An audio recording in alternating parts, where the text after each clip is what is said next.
सत साहिब बंदी छोड़ सतगुरु रामपाल जी भगवान की जय हो। परमपिता परमात्मा सारी सृष्टि के रचनहार, कुल मालिक, असंख्य ब्रह्मांडों के स्वामी, जगत गुरु, तीनों लोकों में प्रवेश करके सबका भरण पोषण करने वाले संत शिरोमणि सतगुरु रामपाल जी परमेश्वर जी के चरण कमल में हम सभी सत्सेवक भाई बहनों का कोटि कोटि दंडवत प्रणाम। और लाइव वीडियो देख रहे आप सभी भाई बहनों को सत साहिब। आज एक बार फिर से परमपिता परमेश्वर सतगुरु रामपाल जी भगवान के शुभ आशीर्वाद और सत प्रेरणा से, उनकी मेहर से पूना के महाराष्ट्र में आज दिनांक 23 जुलाई 2022 को सात संगति का ये दूसरा दिन है। एक बार फिर से परमात्मा ने पूना में दया बख्शी है। सभी भाई बहन मिलके परमेश्वर की सात संगति में बैठे हुए हैं, ज्ञान चर्चा के लिए बैठे हुए हैं। विशेष मेहर सतगुरु रामपाल जी भगवान की। पुण्यात्माओं, ये सात संगतियाँ जो परमेश्वर ने हमें दी है, ये हमारे को भक्ति मार्ग पे विश्वासी बनने के लिए दी है, ताकि हम किसी भी ऐरे गहरे व्यक्ति की बातों में आके, किसी भी ऐसे व्यक्ति के बहकावे में आके जो या तो हमारे परमपिता परमेश्वर जी से, उनके इस मार्ग से, या हम भाई बहनों से राग द्वेष ईर्ष्या रखता है, या जो आत्मा जो है काल प्रेरित है। तो परमेश्वर हमारे को इतना दृढ़ विश्वासी बनाना चाहते हैं कि अगर ब्रह्मा विष्णु महेश भी आध्यात्मिक ज्ञान चर्चा के लिए अगर तुम्हारे सामने आ जाए तो भी तुम मार ना खाओ और उनको उल्टा मुंह की खा के जानी पड़े। इतने विश्वासी परमात्मा हमें इस ज्ञान को लेके जो है बनाना चाहते हैं। अब ये आप और हमारे ऊपर निर्भर करता है कि हम कितना विश्वासी बनना चाहेंगे और कितना नहीं बनना चाहेंगे। भगत समाज के विषय में परमात्मा ने बताया कि भगत समाज शुरू से ही बेचारा भोला होता है और उसके भोलेपन का फायदा हमेशा से उन विद्वान लोगों ने उठाया है जो थोड़े बहुत अक्षर ज्ञान युक्त हुआ करते थे। जैसे पहले के समय में अक्षर ज्ञान हर किसी को नहीं होता था, ना किसी को पढ़ाई लिखाई का अधिकार होता था, एक दो जाति वालों को छोड़ के। तो जो लोग अक्षर ज्ञान युक्त थे उन्होंने सदा नीचे तमगे वाले लोगों का फायदा उठाया, उनका शोषण किया। तो परमेश्वर ने बताया कि पुण्यात्माओं, 4 युगों से तुम लोग केवल शोषण का शिकार होते आए हो। ये चौथा युग मैंने जो तुम्हें दिया है भक्ति के लिए, तुम सबको मैंने अक्षर ज्ञान से युक्त कर दिया है। अब ये जो चौथा युग है, विशेषकर बिचली पीढ़ी का समय, ये परमात्मा ने भक्तों का समय बताया है। इस समय सब लोग परमात्मा को पहचानेंगे, सब लोगों को परमेश्वर की जानकारी होगी, सभी अपना आत्म कल्याण करवाएंगे। अब इस आत्म कल्याण के मार्ग में काल भी कोई कमी, कोई कसर नहीं छोड़ेगा जीव आत्माओं को भ्रमित करने की। और काल की एक दूसरी चाल परमात्मा ने बताई कि काल केवल अपने लोगों के बीच में आके ही हमारे को भ्रमित करने का कुप्रयास करेगा। तो हमने बहुत ही सावधान रहना है। कोई भी व्यक्ति किसी भी प्रकार से यदि हमारे अंदर शंका पैदा करने का प्रयास करे, चाहे वो जगत वाला हो, चाहे रिश्तेदार हो, चाहे हमारे भगत भाई बहन हो। जगत वाले तो केवल देवी देवताओं को लेके ही हमारे को भ्रमित करेंगे कि तूने वो छोड़ दिया, तूने बालाजी पूजना छोड़ दिया, तूने वो देवी देवता छोड़ दिए, तेरे साथ ये हो जाएगा, वो हो जाएगा, तू नास्तिक बन गया, तू मुसलमान बन गया, तूने हिंदू धर्म छोड़ दिया। वो तो इस प्रकार के हमारे को जो है ताने देंगे। और जो हमारे भाई बहन होंगे, हमारे भाई बहनों को लगेगा कि ये हमारे से कुछ ज्यादा ऊपर बढ़ रहा है, इसका जो वर्चस्व है, इसकी जो जान पहचान है, वो संगत में थोड़ी ज्यादा ऊंची बढ़ रही है, तो वो हमारी जो है टांग खींचना शुरू करेंगे उल्टी सीधी बातें करके। तो आज मालिक ने सैकड़ों की संख्या में अपने सत्सेवक बच्चों पे, सत्संग तो वैसे हजारों की संख्या में है, लाखों की संख्या में है, लेकिन एक दूसरे भाई बहनों को समझाने की जो दया परमात्मा ने बख्शी है, वो केवल चंद सत्सेवकों के ही ऊपर है। तो जब वो भाई बहन अपनी सेवा समझते हुए अपने अन्य भाई बहनों को समझाने का प्रयास करते हैं, तो जो लोग इस सेवा के काबिल नहीं हैं, जो लोग साथ संगतियों के काबिल नहीं हैं, जो लोग एक दूसरे भाई बहनों को ज्ञान आधार से समझाने के योग्य नहीं हैं, वो फिर क्या करेंगे? राग द्वेष और ईर्ष्या से ग्रस्त होकर टांग खींचना शुरू करेंगे। तो बहुत सारे भगत भाई बहन जब हम साथ संगतियों में बैठते हैं, परमात्मा की चर्चा करते हैं, अच्छी अच्छी बातें करते हैं, गुरुदेव के सत्संगों को आधार बना के, तो वो ये कहते हैं कि वो तुम्हारा गुरु बन गया, वो तुम्हारा गुरु बन गया, वो अपने आप में ज़्यादा विद्वान हो गया, अपने आप में ज़्यादा शाना हो गया, तुम ज़्यादा ज्ञानी हो गए। तो भाई परमात्मा हमारे को विद्वान ही बनाने के लिए आए हैं, हमारे को ज्ञानी ही बनाने के लिए आए हैं, क्योंकि 4 युगों से हम लोग धोखा खाते आ रहे हैं, ज्ञानी ना बन पाने के चलते, विद्वान ना बन पाने के चलते। तो अब की बार हम आप लोगों की इन उल्टी सीधी बातों में नहीं आने वाले हैं। अब की बार तो परमेश्वर ने यदि हमारे को विद्वान बनाने का बीड़ा उठाया है, तो हम भी भाई विद्वान बनने के लिए बिल्कुल तैयार हैं। और अब की बार आप लोगों की छोटी छोटी बातों में, आप लोगों के बहकाव में हम नहीं आने वाले हैं। हमने केवल परमात्मा प्रसन्न करना है, और परमात्मा प्रसन्न होगा भक्ति मार्ग पे ज्ञान को आधार बना के दृढ़ता के साथ में आगे बढ़ने से।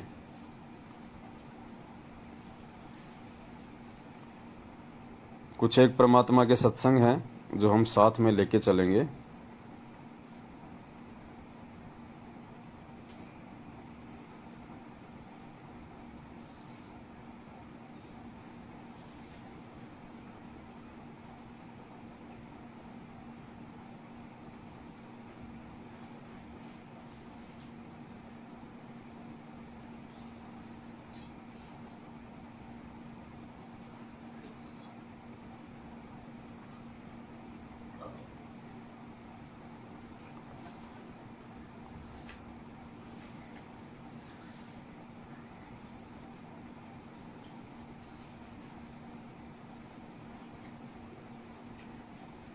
भूल जाता हूँ मैं वीडियो कहाँ रखे हैं, लिख के भूल जाता हूँ किस नाम से सेव कर रखे थे। तो कहने का मतलब है परमात्मा जिस मकसद से यहाँ पे आते हैं, परमात्मा उस मकसद को पूरा करवाने के लिए हमारे को विद्वान बनाना चाहते हैं, हमारे को ज्ञानी बनाना चाहते हैं, ताकि हम धोखा ना खा जाएं। और दूसरी बात, पुण्यात्माओं, परमात्मा ने अपने सत्संगों में कहा है कि जब बेटा युवा हो जाता है, जवान हो जाता है, तो हर बाप की एक ये इच्छा होती है, उसकी एक उम्मीद होती है कि वो बेटा बड़ा होके बाप के काम में उसका सहयोग करे। जैसे कोई किसान है तो वो चाहता है कि बेटा जब जवान हो, बड़ा हो, तो उसकी खेती बाड़ी के काम में उसका सहयोग करे। किसी का कोई व्यापार है, कोई बिजनेस है, तो वो यही चाहता है कि मेरा बेटा बड़ा होके मेरे काम धंधे में मेरा हाथ बटाए। अब हम सब के जो पिता हैं आत्मा के, सतगुरु रामपाल जी भगवान, वो यहाँ पे भक्ति रूपी खेती करने के लिए आए हैं, और वो चाहते हैं कि मेरे बच्चे मेरे इस आध्यात्मिक कर्म में वो मेरा सहयोग करें। और पुण्यात्माओं, आज उसी दिशा में परमात्मा अपने सत्सेवक बच्चों को आगे बढ़ा रहे हैं। हम सत्सेवकों ने इस बात को समझ लिया है, हमने जान लिया है, पहचान लिया है कि हमारे जीवन का मकसद क्या है, हमारा भविष्य किस चीज़ में है, हमारा हित किस चीज़ में है, हमारा हानि या हमारा फायदा कौन सी चीज़ में है। तो उसी दिशा में हम परमेश्वर के ज्ञान को आधार बना के आगे बढ़ रहे हैं। टांग खींचने वाले टांग खींचते रहेंगे, लेकिन हमने परमेश्वर के वचनों को आधार बना के ही आगे बढ़ना है। तो परमेश्वर जो चाहते हैं अपने बच्चों से, सत्सेवकों से, उसी दिशा में हम आगे बढ़ रहे हैं। तो सुनिए परमपिता परमेश्वर जी के मुख कमल से। जिस काम को भगवान करना है और वो हमें दे दिया। अब जिस कार्य को बाप करता था और वो बच्चों से कहे कि बेटा अब तुम भी सहयोग दो, तो उन बच्चों का कर्तव्य बनता है अपने पिता के उस काम में सिरदर्द की बाजी ला कर सहयोग दें। तो अब आपने भी ये कोशिश करनी चाहिए दास का सहयोग दें। तो पुण्यात्माओं, हमारे परमपिता परमेश्वर का सहयोग हम किस चीज में दे सकते हैं? परमात्मा ने यहाँ के कोई पत्थरों की कोई खान का ठेका तो ले नहीं रखा जो हम वहाँ पे पत्थर फोड़ने में उनकी मदद करेंगे। परमात्मा ने कोई जियो के टावर लगाने का ठेका तो ले नहीं रखा जो हम मतलब फिटिंग का काम करेंगे। परमात्मा ने यहाँ पे जीव आत्माओं को काल भगवान के जाल से बाहर निकालने के लिए ज्ञान प्रचार का ठेका ले रखा है। एक दूसरे भाई बहनों को दृढ़ता प्रदान करने का ठेका ले रखा है, आत्माओं को काल भगवान की सूक्ष्म चाल से परिचित करवाने का ठेका ले रखा है, लोगों को भक्ति मार्ग से दृढ़ता के साथ में जोड़ने का ठेका ले रखा है। तो आज हम सभी सत्सेवक भाई बहन उसी दिशा में आगे बढ़ रहे हैं, परमेश्वर के आशीर्वाद से, परमेश्वर के वचनों के अनुसार। एक दूसरे सत्संग में परमात्मा ने और बहुत अच्छी बात बताई है, हम सभी भाई बहन ध्यान से इस सत्संग को सुने। परमात्मा ने कहा कि जब सतगुरु यहाँ पे आता है तो वो भगत को ज्ञान दे दे के उसको अपने जैसा उसको बना लेता है। जो ज्ञान परमात्मा देते हैं आगे चल के उसका भगत भी वही ज्ञान प्रचार करता है, वही बातें भगत समाज के सामने रखता है। और दूसरी बात, परमात्मा के काम में सहयोग करना इसलिए भी आवश्यक है क्योंकि कल को हमारा कोई भी भाई बहन इस ज्ञान को ग्रहण ना करके यदि वो अपना शरीर छोड़ देता है और यदि वो धर्मराज के दरबार में जाता है तो फिर वहां पे लेखा जोखा होता है। तो कल को वो जीव सतगुरु को दोषी ना ठहरा दे, वहां पे परमात्मा को दोषी ना ठहरा दे कि मेरे को किसी ने बताया नहीं, मेरे को समय रहते किसी ने समझाया नहीं। तो परमात्मा जब इस पृथ्वी पे आते हैं तो परमेश्वर मानव शरीरधारी किसी भी जीव आत्मा को ऐसा नहीं छोड़ते कि उस तक ये ज्ञान ना पहुंचा हो। यानी धर्मराज के दरबार में जाके कोई भी जीव ये कहने का अधिकारी नहीं होता है कि मेरे को मालूम नहीं था या मेरे को किसी ने बताया नहीं था। तो आज जितने भी सत्सेवक भाई बहन हैं ये इसी प्रयास में निरंतर आगे बढ़ रहे हैं कि कल को सतगुरुदेव जी के आने के बाद या उनके आने से पहले यदि किसी का शरीर छूट गया तो वो कल को ये ना कह दे वहां जाके कि मेरे को तो किसी ने सच्चाई बताई नहीं थी कि कौन सही था कौन गलत था, कौन परमात्मा के ज्ञान आधार से चल रहे थे और कौन ज्ञान के विरुद्ध चल रहे थे। तो परमात्मा वहां पे दोषी नहीं बनना चाहता है, इसलिए भी परमात्मा ने आप और हमारी सेवा संगत को समझाने की लगा रखी है। सुनिए परमात्मा का सत्संग ध्यान से, और फिर बोलने वाले पुण्यात्माओं बोलते रहेंगे, उनका काम है, क्योंकि काल भगवान के जो एजेंट होते हैं उनका एक ही काम होता है कि जो भक्ति करने वाली आत्मा होती है उनके विश्वास को डामाडोल किया जाए, उनके आत्मविश्वास को तोड़ा जाए, उनको कमजोर किया जाए। तो हमने उनकी ऐसी बातों में बिल्कुल भी नहीं आना है। परमात्मा ने हमारे लिए क्या आदेश दे रखे हैं, परमात्मा ने हमें क्या आध्यात्मिक मार्ग पे आगे बढ़ने की शिक्षा दे रखी है, हमने केवल उन चीजों को ध्यान में रखना है। बाकी तो ये काल भगवान का लोक है, वो हर प्रकार से कोशिश करेगा जीव आत्माओं को मानसिक रूप से कमजोर करने की। तो देखिए गुरुजी हमें क्या कह रहे हैं सत्संग में, और उसी दिशा में हम लोग निरंतर आगे बढ़ते जा रहे हैं। न जाने भृंग को ऐसे गुरु कर ले आप समान। पुण्यात्माओं जैसे दास आपको रह रह कर ये ज्ञान, गीता और वेदों के श्लोक मंत्र, परमात्मा की महिमा की शब्द साखियां आपको बार बार सुना रहा है। कुछ दिनों में आप में भी यही प्रेरणा हो जाएगी। कहते हैं जैसे एक भृंगी कीड़ा होता है, बम्बीरी आपने देखी होगी, भी भी भी भी भी भी करती रहती है। वो क्या करती है, कहीं से कीड़ा उठा लाती है, उस कीट को उठा करके रख लेती है, एक मिट्टी उसके चारों तरफ लगा देती है, उस सुराख रख लेती है, उस सुराख के ऊपर बैठ के वह भी भी भी भी करती रहती है और उस कीट को अपने जैसे स्वभाव वाला बना लेती है। फिर वो कीट भी भृंग बन करके ऐसे भी करता रहता है।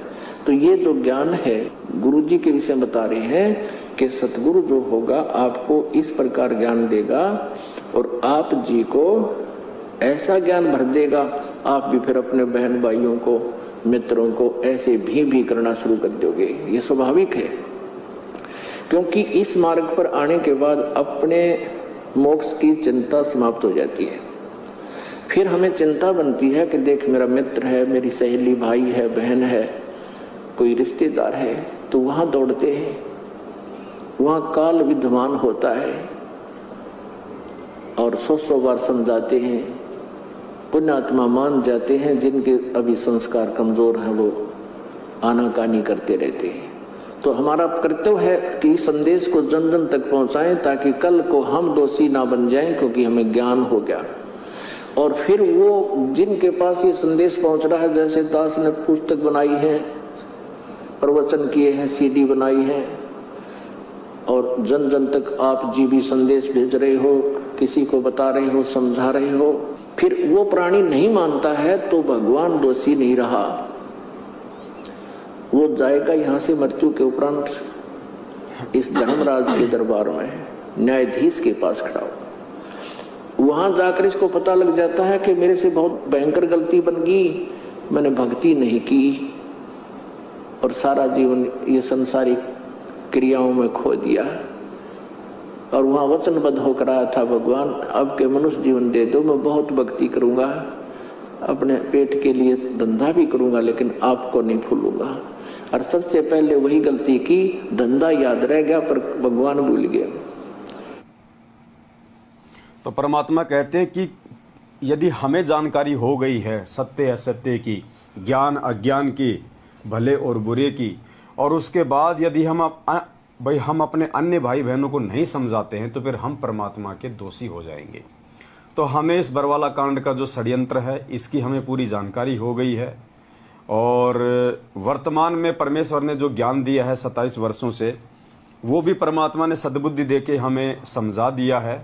इसलिए हमारी जिम्मेदारी बनती है कि हमारे जो अन्य भाई बहन हैं जो अभी इस स्तर पे नहीं पहुंचे हैं और जो काल भगवान के एजेंटों के झांसे में हैं, तो हमारा ये परम कर्तव्य बनता है कि हम उन भाई बहनों तक संदेशा पहुंचाएं ताकि वो अपनी मर्यादाओं को बचाएं, उन काल प्रेरित लोगों का साथ छोड़ें और अपनी भक्ति में आगे बढ़ें, परमात्मा को जो है वो प्रसन्न करें।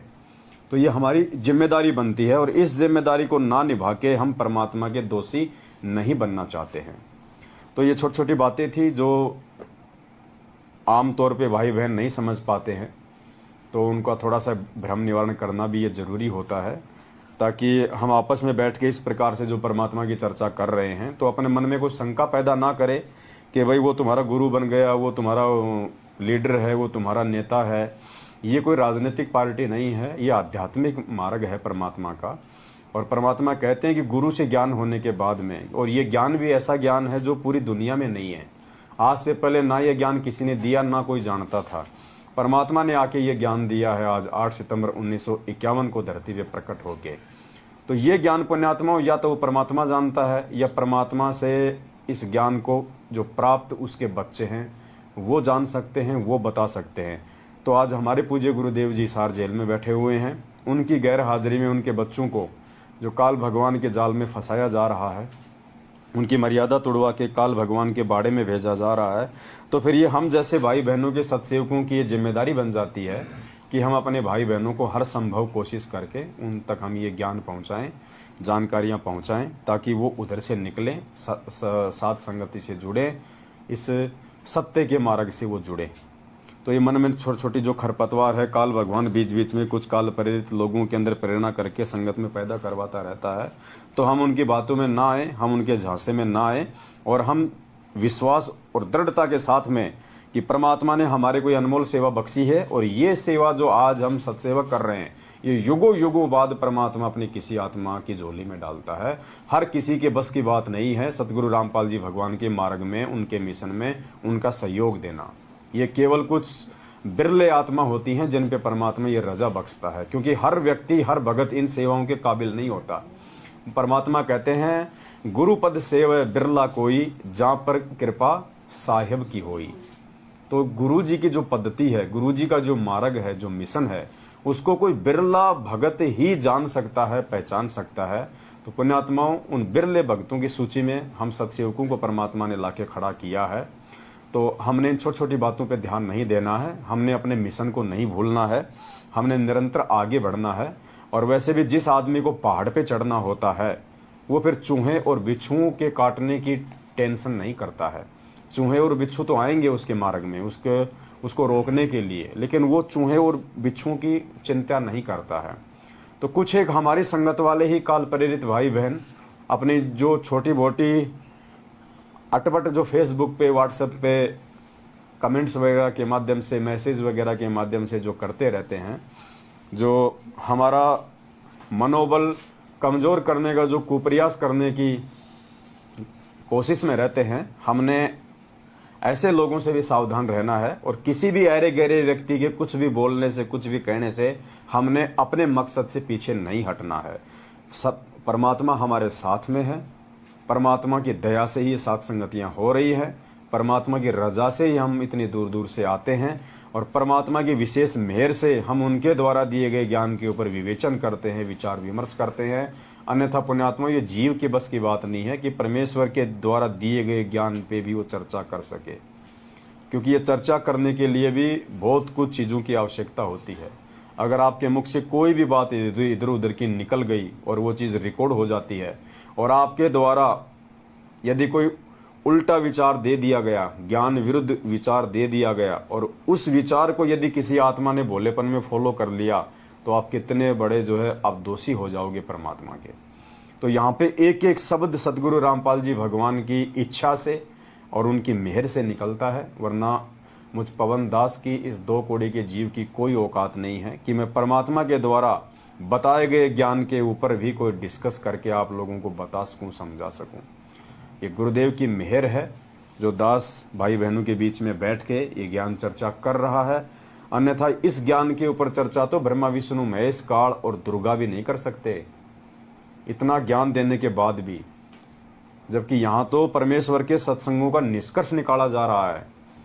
जो बातें परमात्मा ने अभी तक अपने सत्संगों में नहीं बताई, उन बातों को आज उनके इन वचनों को आधार बना के वही परमात्मा हम जैसे 2 कौड़ी के जीवों के मुख से निकलवा रहे हैं। तो ये परमेश्वर की विशेष मेहर है और इस मेहर के काबिल कोई विशेष आत्माएं होती हैं। ऐरी गहरी आत्मा सात संगतियों में नहीं आ सकती, नहीं जुड़ सकती।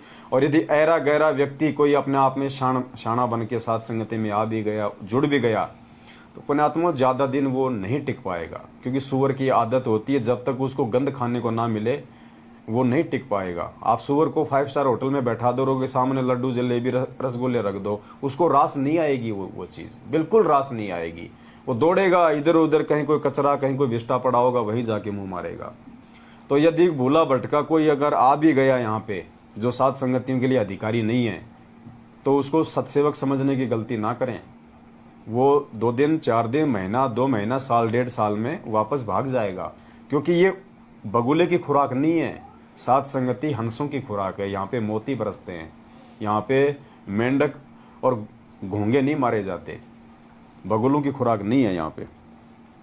तो कहने का मतलब है हम भाई बहन बहुत ज्यादा सावधान होके, क्योंकि जो जो समय आगे बढ़ेगा काल भगवान अपना चक्कर उतना ही तेज करेगा आत्माओं का मनोबल तोड़ने के लिए। तो हम भाई बहनों ने बहुत ही सोच समझ के एक एक कदम भक्ति मार्ग पे सोच विचार के रखना है। और परमात्मा जिस प्रकार से हमारे को एक भगत बनाना चाहते हैं, पुण्यात्मा, हमने खुद भगत बनने की प्रक्रिया में आगे बढ़ना पड़ेगा। हमने खुद, हम ये ना सोचें कि सामने वाला व्यक्ति ही अपने जीवन में परिवर्तन लेके आए। हमने खुद भी अपने जीवन में परिवर्तन लेके आना पड़ेगा। एक भगत के परमात्मा ने क्या लक्षण बताए, कितनी आधीनी, कितनी विनम्रता, कितना एक दूसरे को सुनना और किस प्रकार से सोच समझ के इस मार्ग पे आगे चलना, उस प्रकार से हमने चलना पड़ेगा। अगर हम ऐसे आते रहे, मालिक को भोग लगाते रहे, ज्ञान चर्चा होती रही और यदि हमने अपने जीवन में उन चीजों को नहीं ढाला, नहीं उतारा, तो कोई फायदा नहीं, उल्टा हम परमात्मा के ही दोषी बन जाएंगे। तो कहने का मतलब है हमने ये नहीं देखना कि वो सतलोक जाएगा कि नहीं जाएगा, वो भगत बनेगा कि नहीं बनेगा, वो भाड़ में जाए। हमें उन चीजों से कोई लेना देना नहीं। हमने सबसे पहले अपने आत्म कल्याण की टेंशन होनी चाहिए कि मुझे भगत बनना है, मुझे परमात्मा की मेहर के काबिल बनना है, मुझे अपना आत्म कल्याण करवाना है। तो सबसे पहले हम परमेश्वर की मेहर के काबिल बने। परमात्मा हमारे को जिस कैटेगरी का भगत बनाना चाहते हैं उस कैटेगरी में हम अपने आप को ढालें, उनके वचनों के अनुसार हम परमात्मा को ये भक्ति करके मर्यादा में रह के परमेश्वर को हम प्रसन्न करें। तो लगातार दया हो रही है परमात्मा की। आज 23 जुलाई 2022 को एक बार फिर से महाराष्ट्र के पूना में सात संगति की मेहर हुई है। और जैसा कि परमात्मा ने हमारे को ये अनमोल पुस्तक दे रखी है, मुक्ति बोध, और इसमें इतनी कथाएं हैं, इतने सारे टॉपिक हैं कि हम रोज सात संगति इस पुस्तक को आधार बना के कर सकते हैं। और ऐसे ऐसी बातें इसमें हैं जिनको यदि हम अपने जीवन में ढाल लें तो पुण्यात्मा हमारे को भगत बनने में देरी नहीं लगेगी। तो परमात्मा की दया है, आज हम इस पवित्र पुस्तक मुक्ति बोध से पेज नंबर 77 लेते हैं और इसमें एक कथा है, सुदामा जी की कथा। सुदामा जी की आज इस कथा को हम लेके चलेंगे और हम परमपिता परमेश्वर से सद्बुद्धि की भीख मांगते हैं कि हे परमपिता परमात्मा, आपने इस कथा के अंदर जो सार, जो रहस्य छुपा रखा है और इस कथा के माध्यम से आप अपने बच्चों को जो समझाना चाहते हैं, हमारे लिए जो चीज़ इसमें उपयोगी है, परमेश्वर आप हमें उस चीज़ को समझने की दया बख्शें, मेहर बख्शें, और परमात्मा उन क्रियाओं को हम अपने जीवन में लागू कर सकें, इतनी हमारे को हिम्मत भी दें। तो आज सतगुरु रामपाल जी भगवान के आशीर्वाद से, उनकी मेहर से, हम उन्हीं के द्वारा रचित पुस्तक मुक्ति बोध के पेज नंबर 77 से भगत सुदामा जी की कथा को आधार बना के, और हम अपने जीवन में इस कथा को कितना ढाल सकते हैं, हमारे लिए ये कथा कितनी उपयोगी है, इस बात को हम लेके चलेंगे। तो देखिए पुण्यात्माओं, ये जो कथा है, इस कथा में परमात्मा ने भगत और भगवान के बीच में जो मर्यादा होती है, जो रिश्ते होते हैं, जो प्यार और प्रेम होता है, वो परमात्मा ने समझाने का पूरा प्रयास किया है। तो हमने बहुत ही सावधानी से एक एक शब्द को सुनना है, और फिर हमने ये निष्कर्ष निकालना है, जब श्री विष्णु के अवतार श्री कृष्ण जी और सुदामा जी, जो ना ही तो श्री कृष्ण जी जो है वो कोई तत्वदर्शी संत थे, ना उनको कोई परमात्मा की जानकारी थी, ना कोई ज्ञान था, ना उनके पास में जन्म और मृत्यु का कोई समाधान था, और उनके जो परम भगत थे सुदामा जी, ना कोई सुदामा जी को ज्ञान था, ना सुदामा जी के पास में कोई मोक्ष मंत्र थे। लेकिन इतना सब कुछ ना होने के बावजूद भी जो चीज़ें हमारे पास में है, क्योंकि हमारे को पूर्ण परमात्मा सतगुरुदेव जी के रूप में उपलब्ध हैं, परमात्मा ने हमारे को पूर्ण ज्ञान दे दिया है, पूर्ण मोक्ष मंत्र दे दिए हैं, सतलोक जाने की पूरी विधि बता दी है। उसके बाद हमें क्या, हमारे पास में अगर कोई चीज़ की कमी रहेगी तो सिर्फ भगतपणे की कमी रहेगी। तो जो भगतपणा सुदामा जी में था, अगर वो भगतपणा, वो भगत के लक्षण, वो अधीनता, वो प्रेम, वो सूझबूझ, यदि सतगुरु रामपाल जी भगवान के शरण में रहते रहते हम ले आए अपने जीवन में, तो पुण्यात्माओं गारंटेड हमारा मोक्ष है, कोई रोक नहीं सकता। इसीलिए परमात्मा ने ये अनमोल ग्रंथ और ये कथाएं हमारे को दी हैं, ताकि हम इनसे निष्कर्ष निकालें और उन महात्माओं के जीवन को आधार बना के हम उनके जैसा बनने का हम प्रयास करें। तो जो मौका मोक्ष प्राप्त करने का सुदामा जी के पास में नहीं था, इतने अच्छे साधक होने के बावजूद, पुण्यात्माओं आज वो मौका परमात्मा ने आप और हमें दे दिया है। तो हमने इस कथा से यही निष्कर्ष निकालना है कि भगत होता कैसा है। पेज नंबर 77 मुक्ति बोध।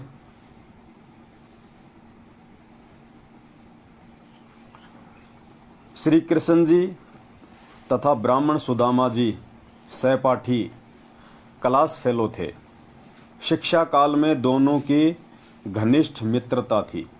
शिक्षा उपरांत श्री कृष्ण जी द्वारिका के राजा बने। सुदामा जी अपना पारंपरिक कार्य कर्मकांड करके यजमानी करने लगे। वे वास्तव में ब्राह्मण थे, ग्रंथों के ज्ञान के अनुसार अपने जीवन को चलाते थे, परंतु ऋषियों को ही ग्रंथों के गूढ़ रहस्य का ज्ञान नहीं था।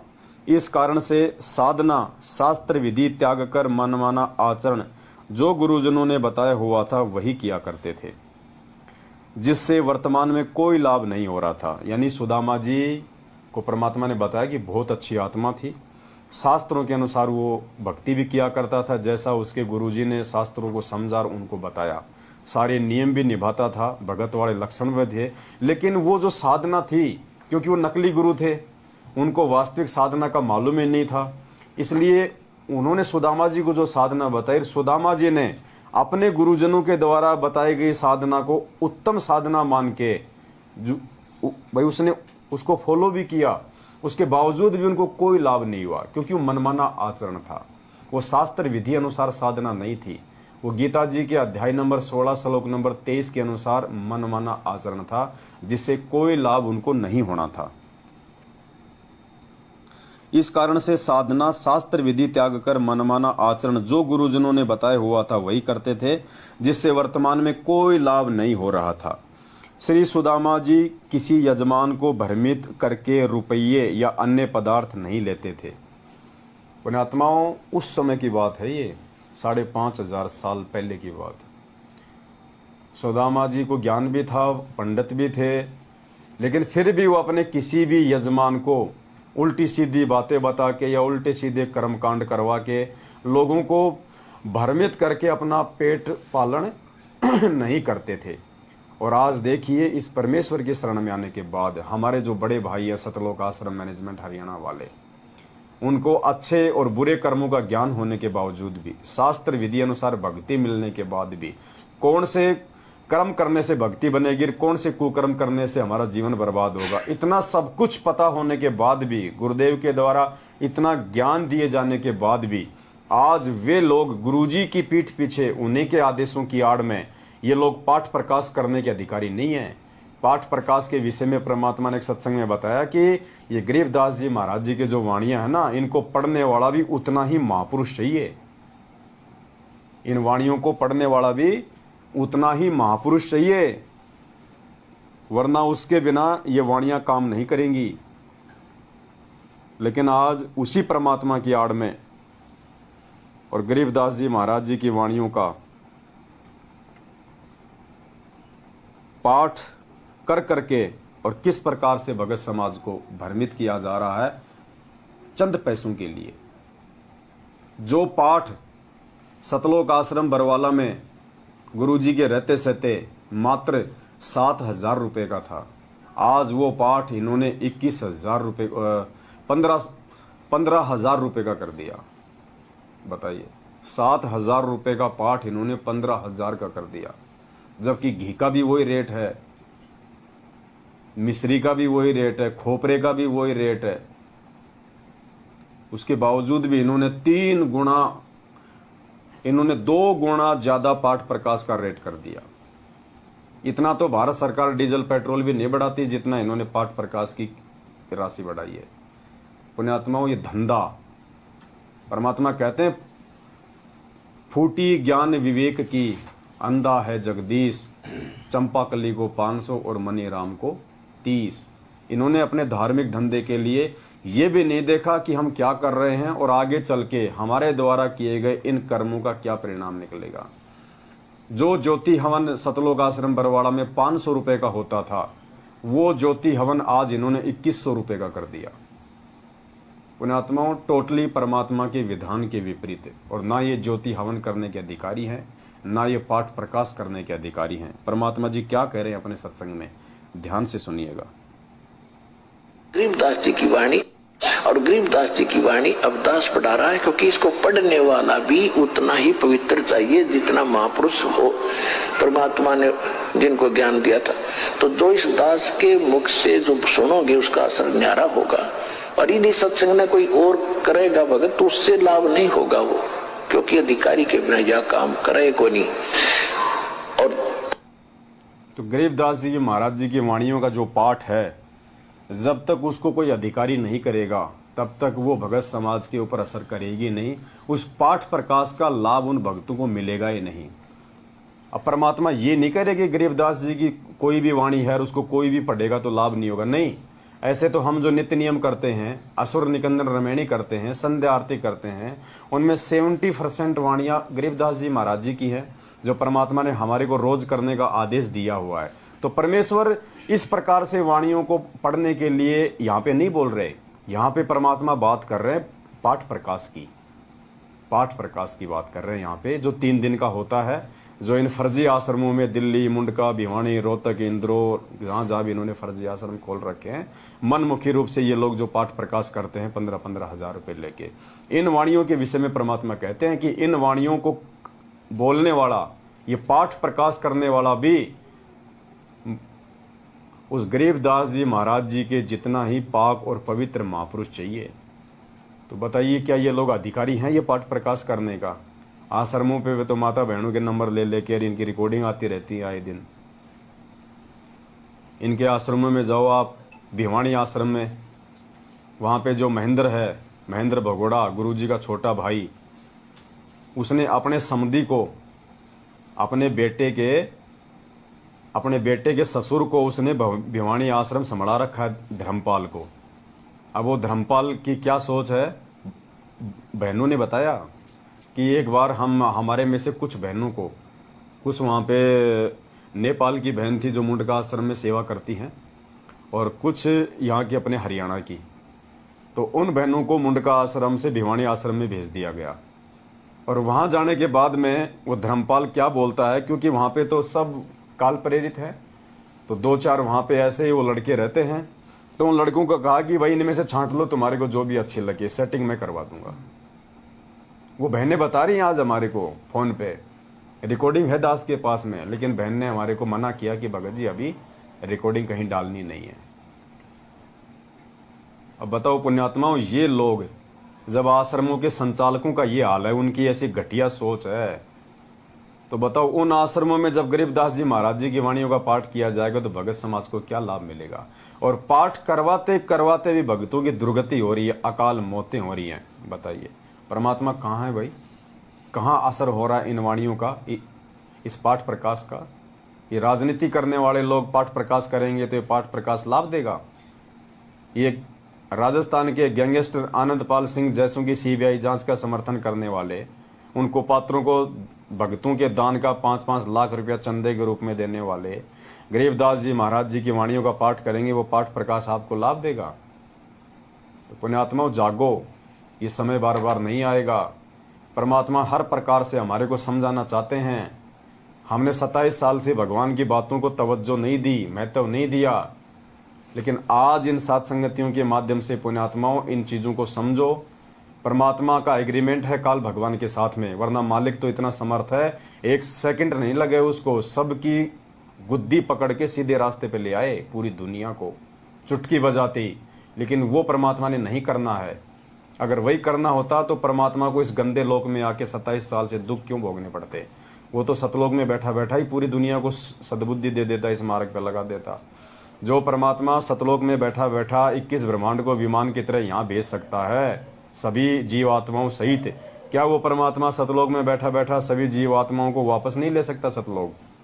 लेकिन परमात्मा की भी कुछ मर्यादा है, कुछ नियम है, कुछ एग्रीमेंट है काल भगवान के साथ। और काल भगवान ने यही कहा था कि परमात्मा आप नीचे जाओगे, जीवों को अपना ज्ञान दोगे, लेकिन परमात्मा एक मेरे ऊपर मेहर कर देना, जो आपके द्वारा दिए गए ज्ञान को आधार बना के और आपको परमात्मा मान के भक्ति करे, आपकी मर्यादाओं में रहे, उसी आत्मा को यहाँ से लेके जाना, बाकी को मेरे हवाले कर देना। तो परमात्मा ने कहा कि तथास्तु, बाकी मेरे किसी काम की भी नहीं है। जो मेरे द्वारा इतने समझाए जाने के बाद भी अगर उल्टे ही कामों में लिप्त रहेंगे तो वो सतलोक जाने के काबिल नहीं है, वहां के लायक नहीं है। ऐसी आत्माएं तेरे अंडर में ही रहेंगी। तो यहाँ पे सुदामा जी के विषय में परमात्मा कह रहे हैं कि सुदामा जी किसी भी जीवात्मा को, किसी भी अपने यजमान को उल्टा सीधा ज्ञान या पूजा पाठ करवा के भ्रमित नहीं करते थे। जो भ्रमणा आज पिछले 7 वर्षों से सतलोक आश्रम मैनेजमेंट हरियाणा ने फैला रखी है। श्री सुदामा जी किसी यजमान को भ्रमित करके रुपये या अन्य पदार्थ नहीं लेते थे। और हमारे लिए भी ये शिक्षा है। हम जितने भी भाई बहनें जो सतगुरु रामपाल जी भगवान के बच्चे हैं, उनके भगत हैं, चाहे सत्सेवक हैं, हमारे को भी पुण्यात्मा अपने जीवन में इसी प्रकार से रहना है। चाहे हमारे को काम धंधे में नुकसान हो, चाहे लाभ हो, चाहे घर में हानि हो, चाहे बरकत हो, हमने अपने स्वार्थों को कभी भी सामने नहीं रखना है, बिल्कुल समाप्त कर देना है। हमने परमात्मा के भरोसे रख के चलना है। हम जिस भी व्यापार में हैं, जिस भी काम धंधे में हैं, जिसके यहाँ भी नौकरी करते हैं, चाहे लाखों रुपया हमारे सामने क्यों ना पड़ा हो, हमने 1 रुपया नहीं उठाना उसमें से। किसी भी प्रकार से उस मालिक के साथ में, उस व्यापार से हमने कोई चीटिंग नहीं करनी, कोई दगाबाजी नहीं करनी, झूठ छल कपट का सारा नहीं लेना हमने, वरना परमात्मा उसी समय हमसे दूर हो जाएगा। उसी समय मर्यादा में रह के भक्ति करते करते भी यदि भगत के ऊपर कोई आपत्ति आती है तो पुण्यात्मा उसी समय दिमाग दौड़ा लेना, ये बात को गांठ बांध लेना। अगर मर्यादा में रहते रहते भी भगत के ऊपर कोई दिक्कत आ रही है तो वो परीक्षा है।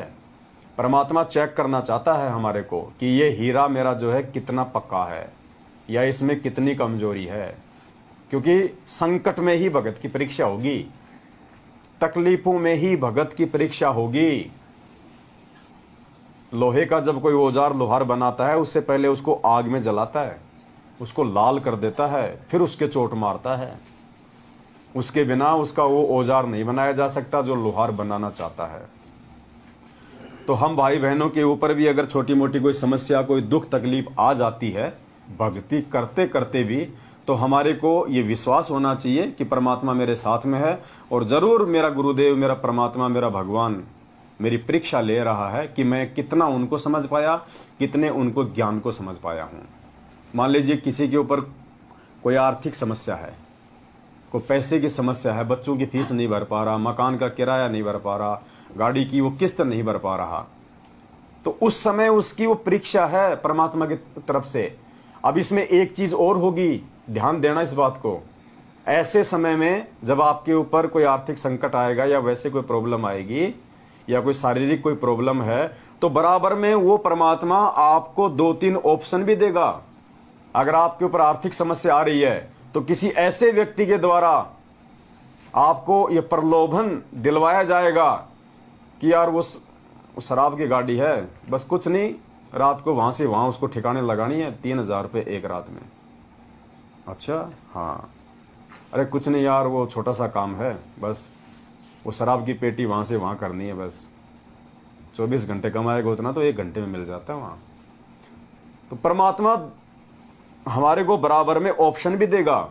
एक तरफ वही परमात्मा हमारे को वो संकट दे के चोट मार रहा है, दूसरी तरफ वही परमात्मा हमारी और परीक्षा लेने के लिए ऐसे ऑप्शन भी रख देगा कि देखता हूं मेरा भगत मेरे ज्ञान को साइड में रख के और इन छोटी मोटी तकलीफों से दुखी होके ये काल भगवान वाला रास्ता अपनाता है, या मेरे ऊपर दृढ़ विश्वास करके मेरे ही रास्ते पे मेरे ऊपर विश्वास करके टिका रहता है।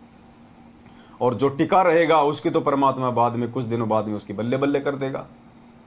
और जो उस परमात्मा के मार्ग को त्याग के, उस परमात्मा की मर्यादाओं को तोड़ के अपने गुरुदेव के ऊपर अविश्वास प्रकट करके यदि वो घटिया और ओछे हथकंडों को अपना लेता है, तो पुण्यात्मा हो सकता है कुछ दिन तक उसका काम अच्छा चले, उसके घर में अनाप शनाप माया भी आ जाए, पैसा भी आ जाए, लेकिन आगे चल के उसकी जो दुर्गति होगी वो देखने लायक होगी। तो यदि हम मर्यादा में हैं, भक्ति कर रहे हैं, और ऐसे में यदि छोटी मोटी तकलीफ या परेशानी हमारे ऊपर आ रही है, तो ये भगवान की मेहर समझना कि परमात्मा तेरी परीक्षा ले रहा है। और परमात्मा किसी की परीक्षा लेगा, इसका मतलब गुरु जी की नजर उस भगत पे है। तो ये भी समझना कि वो असंख्य ब्रह्मांडों का मालिक और मुझ 2 कौड़ी के जीव पे अपनी नजर बनाए हुए है, और भगवान जिस पे अपनी नजर बना दे फिर वो कौन क्या बिगाड़ लेगा उसको। यहां तो सिर्फ थोड़े से विश्वास की जरूरत है, फिर थोड़े से धैर्य की जरूरत है। सील, संतोष, विवेक, दया, अक्षमा, ये 5 गुण परमात्मा 16 श्रृंगार से पहले परमात्मा ये 5 गुण हमारे को देगा। और ये 5 गुण परमात्मा देगा तो फिर उनकी परीक्षा भी लेगा। अब टीचर भले बच्चे को LKG में या प्रे में A for Apple, B for ball सिखाता है, फिर वो उसकी परीक्षा भी लेता है, टेस्ट भी लेता है। A लिख देगा, फिर A फॉर आगे छोड़ देगा डॉट डॉट डॉट, देखिए बच्चा क्या लिखेगा, A फॉर एप्पल लिखता है या फिर A फॉर बफेलो लिखता है। तो वो परीक्षा भी लेगा फिर साथ साथ में उस बच्चे की। तो इसी प्रकार ये परमात्मा हमारा टीचर है आध्यात्मिक, और परमात्मा जिस हमें जैसे जैसे ज्ञान देते जाएंगे वैसे वैसे परमात्मा हमारे अंदर मजबूती पैदा करने के लिए हमारी परीक्षा भी लेते जाएंगे कि इनमें थोड़े बहुत वो गुण विकसित हुए हैं या नहीं हुए हैं। तो पुण्यात्माओं, ऐसे समय में हमने बहुत ही सावधान रहना है और गुरुदेव के ज्ञान को आधार बना के गुरुदेव पे विश्वास करके हमने उन परिस्थितियों का सामना करना है। हमने झुकना नहीं है, टूटना नहीं है उन परिस्थितियों से। यदि टूट जाएंगे सदा सदा के लिए, फिर हम परमात्मा के मिशन से बाहर हो जाएंगे। तो सुदामा जी की कथा से आज हमारे को यह भी सीखने को मिलेगा कि भगवान का दोस्त होने के बावजूद, 3 लोक के भगवान त्रिलोकीनाथ विष्णु अवतार श्री कृष्ण जी का सहपाठी, उनका क्लास फेलो होने के बावजूद और अपनी उम्र का 60% हिस्सा उन्होंने दारिद्रता में गुजार दिया, लेकिन कभी अपने भगवान से डिमांड नहीं करी। उन्होंने 1 रुपए की भी डिमांड नहीं करी, किसी भी सुख और लाभ की डिमांड नहीं करी। जबकि उसकी पत्नी उसको रोज कहा करती थी कि जाता क्यों नहीं, तेरा तो दोस्त है, तेरा तो दोस्त है, क्या तेरे को देगा नहीं, द्वारिका का राजा है। लेकिन पुण्यात्माओं, वो पंडित था, वो भगत था। और हम क्या कर रहे हैं आज, जुखाम हो जाए तो भी गुरुजी से प्रार्थना, भैंस दूध ना दे तो भी गुरुजी से प्रार्थना। हमारे को शर्म आ जानी चाहिए सुदामा जी की ये कथा सुनने के बाद में, और विचार करना पड़ेगा लास्ट में इस कथा के कि हम कहाँ खड़े हैं। हम भगत की श्रेणी में हैं या आम व्यक्ति की भी श्रेणी में है या नहीं है। ऐसे परमात्मा नहीं मिलेगा, ऐसे भगवान नहीं मिलेगा, ऐसे सतलोक नहीं मिलेगा। श्री सुदामा जी किसी यजमान को भ्रमित करके रुपये या अन्य पदार्थ नहीं लेते थे। केवल अपना व परिवार का भोजन तथा कपड़े यदि आवश्यकता हुई तो ही लेते थे। कुछ दिन कोई क्रियाक्रम करवाने वाला नहीं आया, भोजन की समस्या पूरे परिवार को हो गई। सुदामा, देखो यहां से सुदामा जी की परीक्षा हो गई शुरू। सुदामा जी अपनी आवश्यकता के अनुसार ही उनसे रोटी और कपड़ा वगैरह मांगा करते थे, और वो भी केवल उसी से जिसकी वो यजमानी किया करते थे, जिसके घर पे वो पूजा पाठ किया करते थे। एक समय सुदामा जी के जीवन में ऐसा आया कि कोई भी पूजा पाठ करवाने वाला नहीं आया। अब सुदामा जी के परिवार पे आर्थिक संकट आ गया, रोजी रोटी की समस्या आ गई। आप सुदामा जी को देख के ना चलें, वरना हम इस कथा को जिंदगी में नहीं समझ पाएंगे। वो सुदामा, हम सभी भाई बहन अपने को समझें कि परमात्मा यहां पे सुदामा की जगह हमें रख रहे हैं। मैं पवनदास अपने आप को समझूं सुदामा, आप अपने आप को समझिए, तब ये कथा समझ में आएगी हमारे कि भक्ति के बाद में भगत पे वो दुख आएंगे, जानबूझ के देगा परमात्मा अपने भगत की एग्जाम के लिए। कुछ दिन कोई क्रियाक्रम करवाने वाला नहीं आया, भोजन की समस्या पूरे परिवार को हो गई। सुदामा जी की पत्नी ने कहा कि आपके 4 पुत्र छोटे छोटे हैं, भूख से बेहाल हैं। आप कहते हो कि द्वारिकाधीश श्री कृष्ण मेरे मित्र हैं, वे द्वारिका के राजा हैं, आप कुछ धन मांग लाओ। वे आपको मना नहीं करेंगे, क्योंकि आप कहते हो कि शिक्षा काल में वे आपके परम मित्र थे। वे आपके साथ घर आते थे और इकट्ठा खाना खाते थे। सुदामा जी ने कहा कि ब्राह्मण मांगता नहीं। अपने आत्मा भगवान से भी, सुदामा जी ने भगवान से भी कुछ नहीं मांगा। उसकी पत्नी के बोलने के बाद भी, और सुदामा को भी इस बात का पूरा विश्वास था कि अगर मैं श्री कृष्ण जी से कुछ मांगूंगा तो मुझे मना नहीं करेगा। उसके बाद भी उन्होंने कभी अपने मित्र से, अपने भगवान से किसी भी प्रकार की कोई डिमांड। और गुरुजी क्या कहते हैं बार बार अपने सत्संगों में, और हम क्या रोज संध्या आरती करते हैं कि हम क्या बोलते हैं, अंतर्यामी एक तुम आत्म के आधार, और जो तुम छोड़ो हाथ तो मोह कौन उतारे। हम अंतर्यामी भी कहते हैं गुरुजी को। अब अंतर्यामी है और मानते हैं यदि हम हृदय से, तो क्या अंतर्यामी को पता नहीं कि मेरा बच्चा किस समस्या से जूझ रहा है, मेरे बच्चे पे क्या संकट आने वाला है, कब उसको किस चीज की जरूरत पड़ेगी? क्या अंतर्यामी को पता नहीं? क्या दुनिया का कोई भी बाप अपने बच्चे को अभाव में, तकलीफों में देख सकता है? क्या आप मान लीजिए आप कोई धनी पिता है और आपके बच्चे ने यदि कोई साइकिल की डिमांड कर दी अपने पड़ोस के बच्चे को देख के, तो क्या आप उसको साइकिल नहीं लाके दोगे? लाके दोगे आप। जहां तक आपकी हैसियत है, आप सक्षम हैं। कोई भी बाप अपने बच्चे को दुखी नहीं देख सकता। अब ये तो दुनिया का सबसे धनी बाप है, ये तो समर्थ परमात्मा है, जिसने 21 ब्रह्मांड के स्वामी ज्योति निरंजन को भीख में 21 ब्रह्मांड दे रखे हैं। ये हमें क्या नहीं दे सकता? क्या इस अंतर्यामी को मालूम नहीं है? सब पता है। अपने प्रत्येक शिष्य और शिष्या के जीवन का इनको भली भांति पता है। मालिक कहते हैं चीटी पायल बाजे पैर, साहिब सुनता है सब लहर। ये वो अंतर्यामी परमात्मा है जो चीटी के पैर की यदि पायल भी बना दी जाए, परमात्मा कहते हैं पहली बात तो चीटी के पैर की पायल बनना नामुमकिन है, और अगर वो बन गई तो बिल्कुल नॉइजलेस होगी, उसका शोर नहीं हो सकता। कहते हैं ये परमात्मा तो अगर चीटी के पैर में पायल बना के पहना दी जाए तो उसकी आवाज को भी सुनता है। उसको कहते हैं अंतर्यामी। ये हमें शिक्षा दे रहे हैं परमात्मा कि तुम्हारे को कितना विश्वास करने की आवश्यकता है मेरे ऊपर, तब जाके तुम भक्ति मार्ग पे आगे टिकोगे। वरना कल को शरीर तुम यही मांगते रहोगे मेरे से, मिनट मिनट में छोटी सी समस्या आई नहीं, हे गुरुजी ये क्या हो गया, हे परमात्मा मैंने तो ज्योति भी करा दी, मैंने तो पाठ भी करवा दिया, मैं तो तारीखों पे भी जा रहा हूं, मैंने तो 4 बार नाम भी शुद्ध करवा लिया, फिर भी मेरे साथ ऐसा क्यों हो रहा है? हमने कोई खरीद रखा क्या भगवान को? नाम लिया था जब हमने एग्रीमेंट किया था कि गुरुजी मेरे तो पैर में कांटा भी नहीं लगना चाहिए, एग्रीमेंट किया था क्या? ये हमारी कमजोरियां हैं। वास्तव में अंतर्यामी से मांगा नहीं जाता।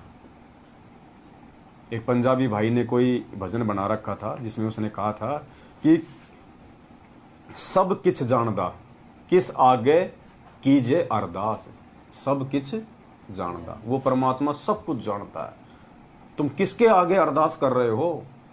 और अंतर्यामी के आगे अरदास करने का या अंतर्यामी से प्रार्थना लगाने का मतलब है हम अपने भगवान की बेइज्जती कर रहे हैं, हम अपने गुरु की बेइज्जती कर रहे हैं। अंतर्यामी से हम मांग रहे हैं, अंतर्यामी को हम बता रहे हैं, जानी जान को हम बता रहे हैं हमारी हर तकलीफ, हमारे ये जन्म तो छोड़िए, जन्म जन्मांतरों की समस्याओं से, तकलीफों से, कर्म और कुकर्म से जो परमात्मा अच्छी तरह से वाकिफ है, उस परमात्मा को हम अपनी समस्या बता रहे हैं। ये हम अपने परमात्मा पे अविश्वास प्रकट कर रहे हैं, हम अपने गुरुजी की आंखों के सामने बेइज्जती कर रहे हैं, हम अपने आप को मूर्खता के रूप में उनके सामने पेश कर रहे हैं अंतर्यामी को ये बता के। प्रधानमंत्री को कोई आदमी कहे कि प्रधानमंत्री के क्या क्या लक्षण होते हैं, क्या क्या उसके कार्य होते हैं, क्या क्या उसके अधिकार होते हैं, तो वो प्रश्न होगा कि आपसे कि मुझे शिक्षा दे रहा है भिखारी होके कि प्रधानमंत्री को क्या करना चाहिए, क्या नहीं करना चाहिए। वे आपके साथ घर आते थे और इकट्ठा खाना खाते थे। सुदामा जी ने कहा कि ब्राह्मण मांगता नहीं, अपने कार्य कर्म कांड करके दक्षिणा ले सकता है। क्या कहा सुदामा जी ने कि ब्राह्मण का धर्म मांगना नहीं होता।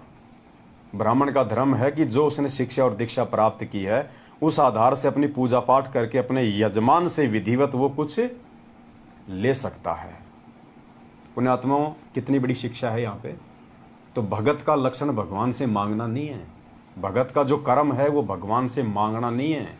भगत का कर्म है कि भगवान ने हमें जो दीक्षा और जो शिक्षा दी है, जो भक्ति दी है, जो मंत्र, जो आरती दी है, उनको नियम में रह के विधिवत तरीके से पूर्ण करके फिर भगवान उसके प्रतिफल में हमें जो देगा उसको हम ग्रहण करें।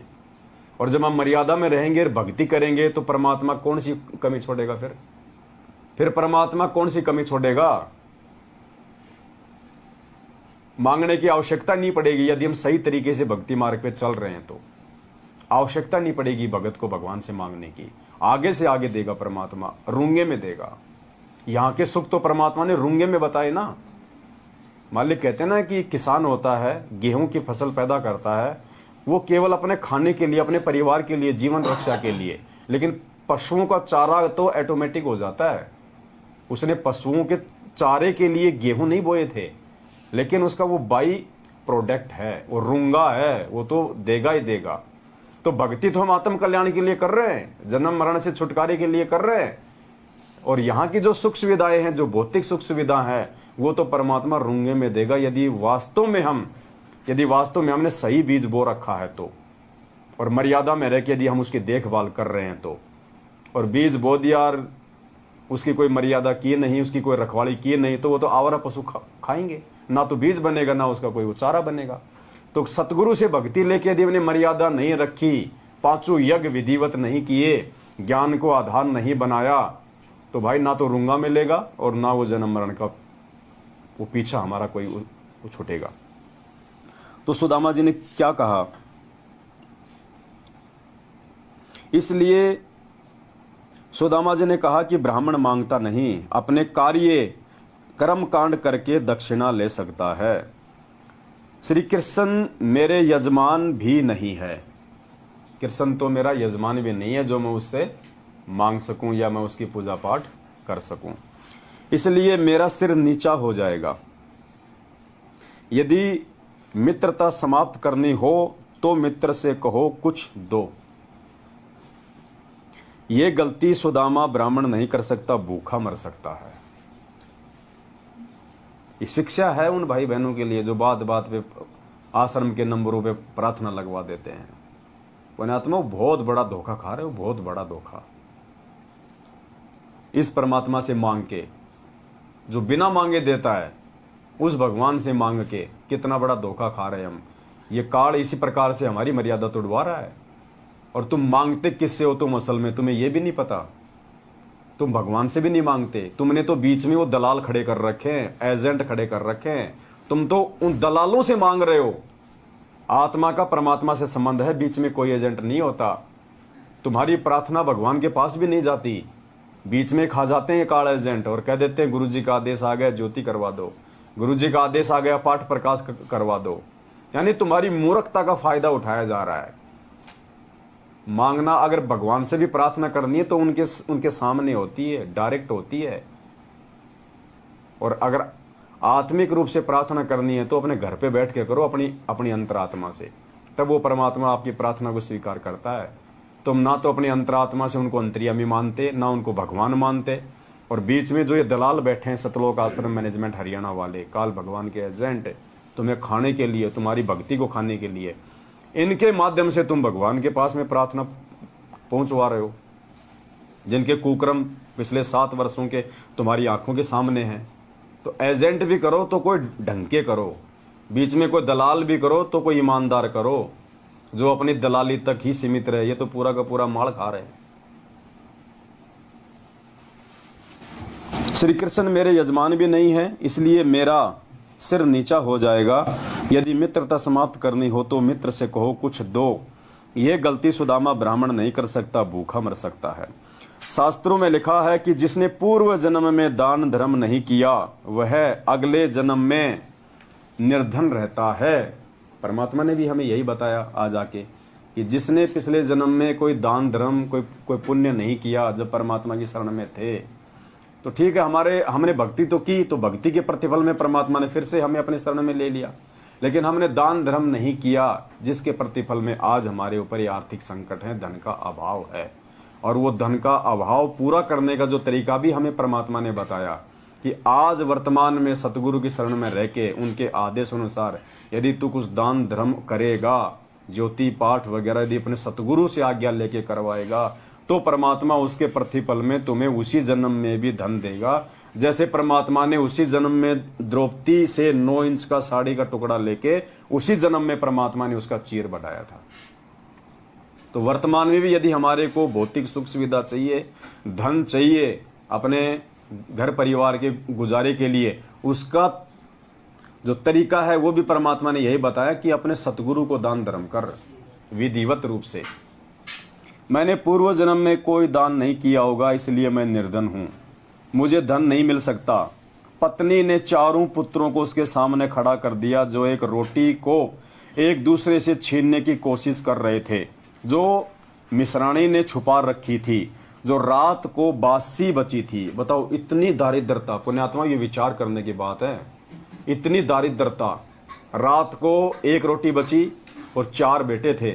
सुदामा की पत्नी ने उस रोटी को छुपा के रख दिया, जो बासी रोटी थी, 1 दिन पुरानी। सुबह बच्चों के हाथ लग गई तो चारों बच्चे आपस में 1 रोटी के लिए छीना झपटी कर रहे हैं। इतनी दारिद्रता उस परिवार में थी। जब बच्चे 1 रोटी के लिए छीना झपटी कर रहे हैं तो पुण्यात्माओं, सुदामा की पत्नी सुदामा तो क्या खाते होंगे? क्योंकि हर बाप चाहता है, हर मां चाहती है कि पहले उसके बच्चे का पेट भरे। इतनी दारिद्रता, ये कथा परमात्मा ने ऐसे नहीं लिखी। सुदामा जैसे लाखों भगत हो गए, दुनिया में आए गए, परमात्मा ने अपने हाथ काले नहीं किए लिख लिख के। कुछ विशेष आत्माओं का जो प्रकरण होता है वही परमात्मा अपने सदग्रंथों में अपने हाथ से लिखते हैं। और परमात्मा ने जो सुदामा जी की कथा अपने हाथ से लिखी है तो कोई सामान्य कथा नहीं है, इसमें गहरे रहस्य हैं। यानी परमात्मा यह समझाना चाहते हैं कि नालायकों, विचार करो। आज यदि तुम्हारा जीवन में भक्ति करते करते सुदामा के जितने यदि दुख तकलीफ संकट आ जाए, इतनी दारिद्रता आ जाए, तो जिस प्रकार से सुदामा उस भक्ति पे टिका रहा विश्वास करके, क्या तुम टिकने के काबिल हो? अगर तुम टिकने के काबिल हो तो तुम परमात्मा के सतलोक में जाने के काबिल हो। इतना विश्वास हमारे को हमारे इष्ट पे, हमारे गुरुदेव पे चाहिए। परमात्मा कहते, नाम सहित बेवतन भला, जो दर दर मांगे भीखा, और क्या हुआ छत्र की छाया चाले और राजपाट दिल्ली का। गुरुदेव कहते हैं कि इस पूर्ण परमेश्वर का नाम प्राप्त होने के बाद यदि तुम्हारे जीवन में ऐसा कोई दौर आ जाए कि तुम्हारे को 1 रोटी के लिए भीख मांगनी पड़ जाए हाथ में लेके कटोरा, या तुम्हारे को देश निकाला भी दे दिया जाए, तुम्हारे ऊपर कोई भी उल्टा सीधा कोई मुकदमा लगा के झूठा साचा, और यदि नाम तुम्हारे साथ में है परमात्मा का, तो भी तुम अपना शुक्र मनाना कि वो परमात्मा तुम्हारे साथ में है। यानी भगत के ऊपर यदि इतनी बड़ी बाधा भी आ जाए तो भी गुरु जी के कहने का मतलब है उसको अपने आत्मविश्वास को डामाडोल नहीं करना चाहिए, अपने गुरुदेव से जो है विश्वास को नहीं तोड़ना चाहिए। राजा हरिश्चंद्र की तरह अपने सत के ऊपर भगत को टिके रहना चाहिए। पुण्यात्माओं, दास को भी अच्छे से पता है, परमात्मा ने भी बोल रखा है। दास यदि आप भाई बहनों के बीच में बैठ के दो शब्द आपको बता रहा है ना, तो ऐसा नहीं है कि दास कोई इन चीजों से कोई दूर है। परमात्मा ने वो ट्रेन में वो पंडित वाली जो कथा, जो राम और भरत की जो कथा सुना रहा था ना, दास को अच्छे से पता है। इसलिए दास केवल उतना ही बोलेगा, वही शब्द बोलेगा जो समय आने पे दास उस चीज को पार कर सके, उस परीक्षा को दास भी दे सके अपने गुरुदेव के आशीर्वाद से। वरना मुझे ये कथा आप लोगों को सुनाने का कोई अधिकार नहीं है। लेकिन परमात्मा ने इस दो कोटि के जीव को उतनी दृढ़ता दे रखी है कि यदि कोई समय आया इस भक्ति मार्ग में, ऐसा परमात्मा ने यदि कोई परीक्षा ली, तो दास उस परीक्षा को पार करने के लिए तन मन धन से तैयार है। तब दास ये बातें आप भाई बहनों को बोल रहा है, वरना मुझे खाली फोकट में ये बातें बोलने का कोई अधिकार नहीं है। लेकिन परमात्मा ने पहले से हमारे को उस रंग में रंग दिया है कि सुदामा तो क्या, सुदामा से भी अगर ज्यादा दारिद्रता हमारे अंदर आ जाए तो भी हम आज सतगुरु रामपाल जी भगवान से नाता नहीं तोड़ सकते, अपने प्राण त्याग सकते हैं भूख के मारे। हम इनसे दूर नहीं हो सकते।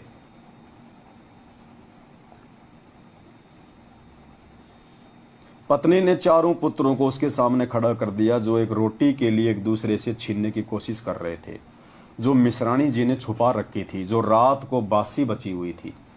ये सोचा था कि एक का भी पेट नहीं भरेगा, कौन से बच्चे को दूं, क्योंकि माँ बाप की तो सब में बराबर मोह ममता होती है। इसलिए उसने छुपा रखा था। वह एक लड़के के हाथ लग गई थी। उसने अन्य छीना झपटी कर रहे थे।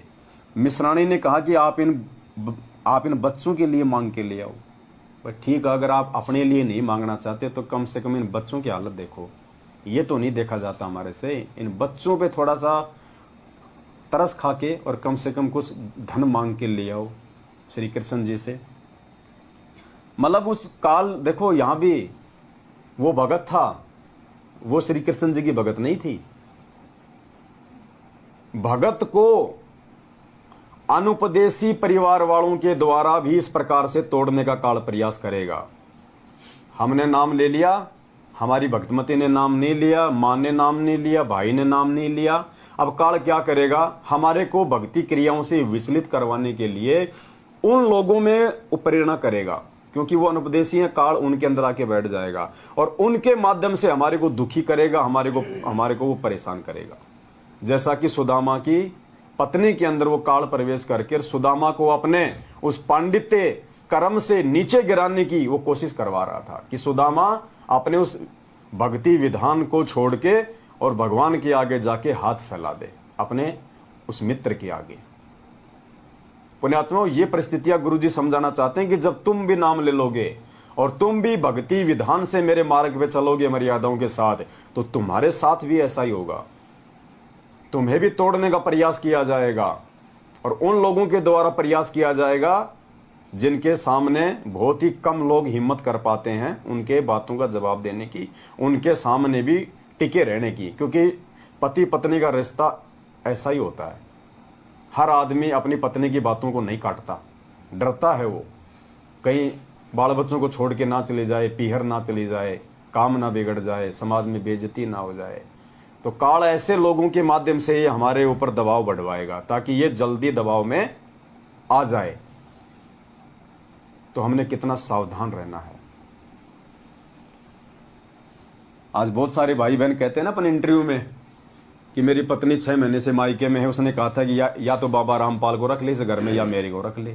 तो भगत ने कहा कि यहाँ तो बाबा रामपाल ही रहेगा, तू सुबह जाती अभी निकल। और फिर क्या होता है, जब भगत इतनी दृढ़ता दिखाता है 6 महीने बाद में भाई को लेके आ जाती है, मेरे को छोड़ के आ जा।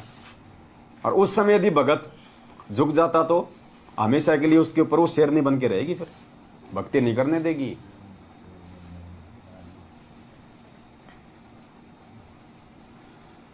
मिश्राणी जी ने कहा कि आप इन बच्चों के लिए मांग लाओ। वह दृश्य देखकर सुदामा एकांत में जाकर परमात्मा से विनती करने लगा तथा आंखों में पानी भराया। हे प्रभु, ये क्या दिन देख रहा हूँ। मुझे पूर्व जन्म में कोई मार्गदर्शक ठीक नहीं मिला, जिस कारण से मैंने दान नहीं किया। हे प्रभु, मुझसे ये भूखे बच्चे देखे नहीं जाते। या तो मुझे मार दो या फिर इन चारों को अपने पास बुला लो। इतने में परमेश्वर कबीर जी, अब देखो पुण्यात्मा, भगत श्री कृष्ण का कौन आया फिर देखो सुदामा के लिए। इतने में परमेश्वर कबीर जी यानी सतगुरु रामपाल जी भगवान जी एक यजमान का रूप धारण करके आए और ढेर सारा सूखा सीधा आटा, चावल, दाल, खांड, घी, नमक, मिर्च, बच्चों के कपड़े देके चले गए। देखो ये परमात्मा कितना दयालु है। जी भगवान की जय। तो पुण्यात्मा परमात्मा शिक्षा दे रहा है कि हमारे लिए कौन सी कमी छोड़ देगा। आज वर्तमान समय में जो हम सीधे हम उनके भगत हैं। सुदामा तो काल की भक्ति कर रहा था, फिर भी परमात्मा भक्ति को बनाए रखने के लिए, भक्ति को जीवित रखने के लिए और एक यजमान का रूप धारण करके आया और सुदामा के घर में काफी दिनों का सामान परमात्मा ने रख दिया। भक्ति किसकी कर रहा है, मांगने का वो किससे प्रयास कर रहा है। इसलिए परमात्मा कहते हैं ना, जगत का पेख ना पेख्या और धनी का नाम ना लेख्या।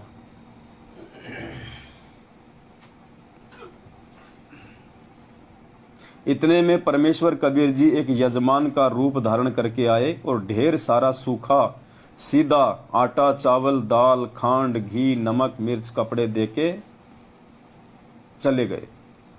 ब्राह्मणी ने तुरंत भोजन बनाया, बच्चों को परोसा।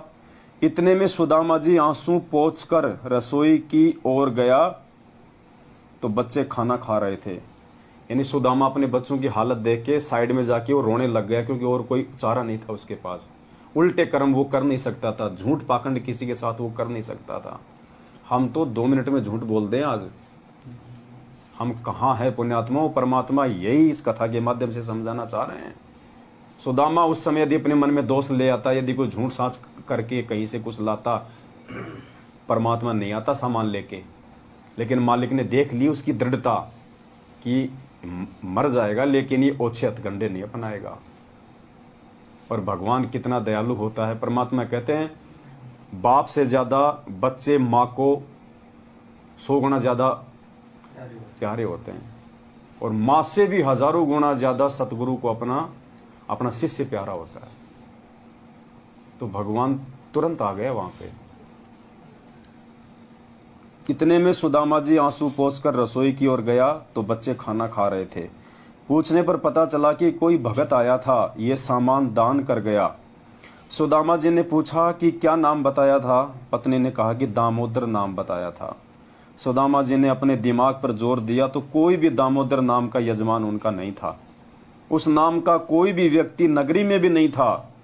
उस दिन के अतिरिक्त 3 दिन का राशन पूरे परिवार का था। पत्नी ने फिर आग्रह किया कि आप श्री कृष्ण जी से कुछ मांग कर ले आओ। तो सुदामा जी ने हाँ कर दी। एंड में सुदामा जी ने कहा कि ठीक है, परंतु मन में यही था कि जाकर आ जाऊंगा पर मांगूंगा नहीं। किसी मित्र या रिश्तेदारी में जाते समय उनके लिए घर से कुछ मिठाई बनवाकर ले जाने की परंपरा थी।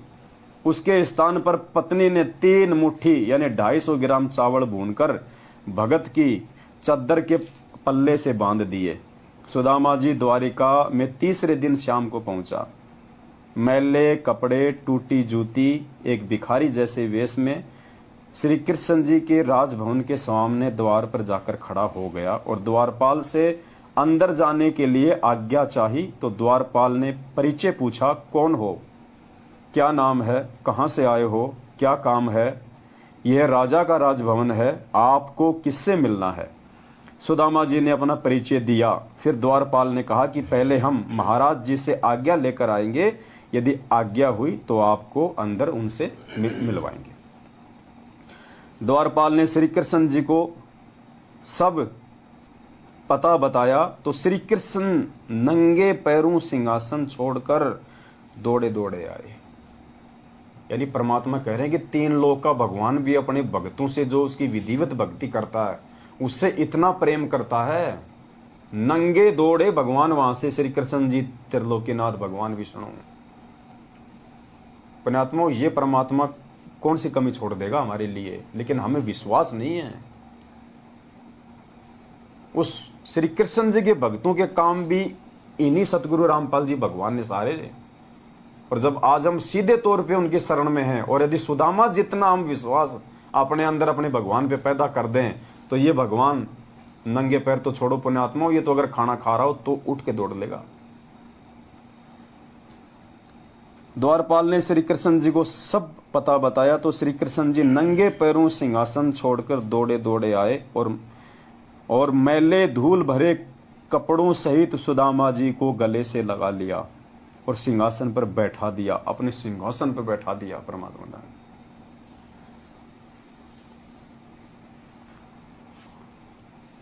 अभी खेल पुण्यात्मा कुछ हो रही हैं। श्री कृष्ण जी कहाँ दौड़ लेंगे और कहाँ इस मैले कुचेले को अपने सीने से लगा लेंगे। जैसे सबरी के झूठे भेर रामचंद्र रूप में श्री कृष्ण जी ने सतगुरु रामपाल जी भगवान ने खाए थे, वो नहीं खा सकता था। राजा था, कितना अहंकार होता है, कितना अभिमान होता है। परमात्मा ने खाए उस समय रामचंद्र रूप में माता सबरी के झूठे बेर, वरना पीछे भाई खड़ा था, लक्ष्मण मुंह चढ़ा रहा था और यूं फेंक रहा था पीछे उन बेरों को, तो राम कहां से खा लेता। परमात्मा ने खाए, सतगुरु रामपाल जी भगवान ने, उस कबीर परमेश्वर ने। तो यहां भी वही परमात्मा सारा खेल खेल रहा था। द्वारपाल ने श्री कृष्ण जी को सब बताया तो श्री कृष्ण नंगे पैरों सिंहासन छोड़कर दौड़े दौड़े आए और मैले धूल भरे कपड़ों समेत सुदामा जी को गले से लगा लिया और सिंहासन पर बैठा दिया। फिर अपने हाथों सुदामा जी के पैर धोए, नहाया, नए कपड़े पहनाए, कई प्रकार का भोजन बनवाया। खाने के लिए जो चावल सुदामा जी लाए थे उनको बड़ी रुचि के साथ श्री कृष्ण जी ने खाया। सुदामा जी के खाने के लिए कई प्लेटों में हलवा, खीर, कई सब्जी रोटी सामने रख दी। सुदामा जी को अपने घर का दृश्य याद आया कि आज शाम का खाना भी घर पे नहीं है, बच्चे भूखे बैठे हैं, रो रहे होंगे, माँ रोटी कह रहे होंगे, मैं ये पकवान कैसे खाऊं। यदि नहीं खाऊंगा तो श्री कृष्ण जी को पता चलेगा कि मैं कुछ मांगने आया हूं। मतलब सुदामा ने इतना वो दिखाया कि कहीं भगवान को भी इस बात का मालूम ना पड़ जाए कि मैं इससे कुछ मांगने तो नहीं आया हूं, कहीं इसको मेरी आर्थिक स्थिति का इसको मालूम ना पड़ जाए। और दूसरी तरफ वो खाना उसकी आत्मा भी नहीं मांग रही थी, क्योंकि उधर उसके बच्चे बेचारे कितने भूखे थे।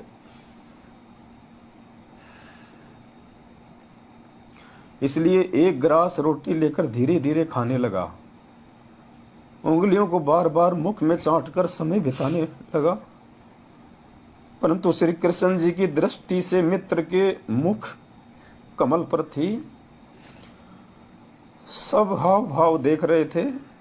कहाँ खा ले यार सुदामा, क्यों उंगली चाटे है। सुदामा जी ने 2 रोटी खाई तथा खीर हलवा ना मात्र का खाया, हाथ धोकर बैठ गया। श्री कृष्ण जी ने पूछा कि बच्चे तथा भाभी जी कुशल हैं, निर्वाह ठीक से चल रहा है। सुदामा जी ने कहा, देखो पुण्यात्मा,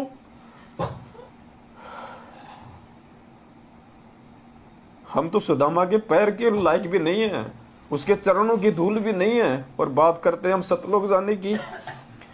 इतने दुख और तकलीफ में होने के बाद भी, और भगवान ने कहा कि सब ठीक ठाक तो है परिवार में। सुदामा क्या कह रहा है, तेरी दया से है भगवान हमको सुख सारा, किसी वस्तु की कमी नहीं, मेरा ठीक चल रहा है गुजारा। और हम पुण्यात्मा बात बात पे जुखाम हो जाती है तो भी अपने गुरुदेव को दुखी करने के लिए कि गुरुजी जुखाम हो गई, प्रार्थना लगवा देते हैं। थोड़ा बहुत कोई काम धंधा ठीक नहीं चलता तो हम रोने लग जाते हैं हम भगवान के आगे। हमें विश्वास नहीं है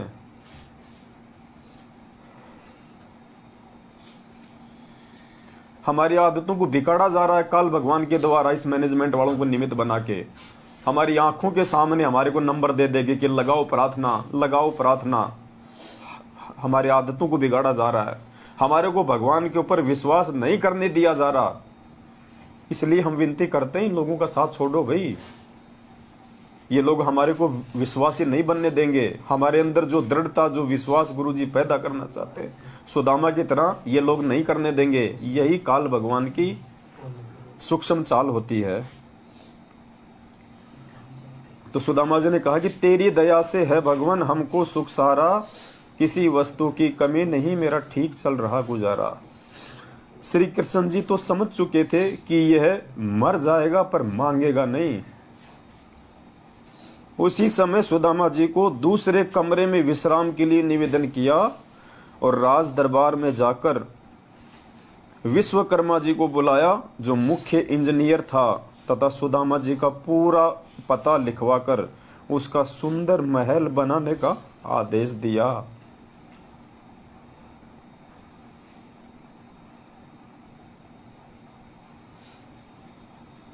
हमें जो गुरुजी देना चाहते हैं ना इस भक्ति के प्रतिफल में, हमें मांगना भी नहीं आता। परमात्मा पता नहीं हमें क्या देना चाहता है, और हम लोग छोटी छोटी चीजें मांग के उस परमात्मा की नजरों से हम नीचे गिर जाते हैं।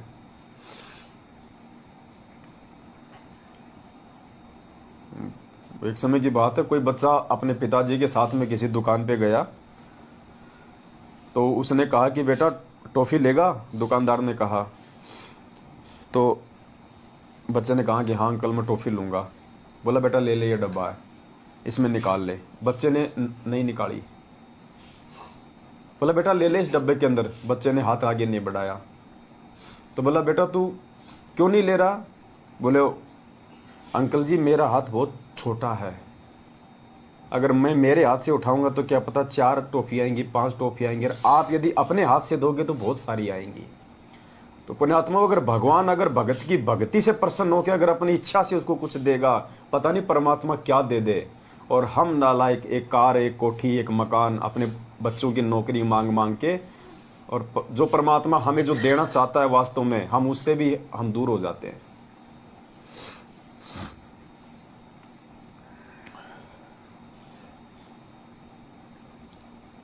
तो श्री कृष्ण जी ने विश्वकर्मा जी को बुलाया, जो मुख्य इंजीनियर था, तथा सुदामा जी का पूरा पता लिखवाकर उसका सुंदर महल बनाने का आदेश दिया, तथा कहा कि लाखों रुपए का धन ले जा, जो भगत के घर पर रख आना।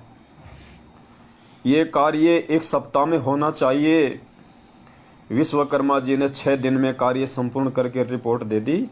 सुदामा जी प्रतिदिन चलने के लिए कहते तो श्री कृष्ण जी विशेष विनय करके रोके रहे। 7वें दिन सुदामा वहां से चल पड़ा। नए बहुमूल्य वस्त्र पहने हुए थे, रास्ते में सोचता हुआ आ रहा था। अब देखना पुण्यात्मा भगत कहां पे मार खा जाता है, जहां सुदामा भी जो है मार खा गया।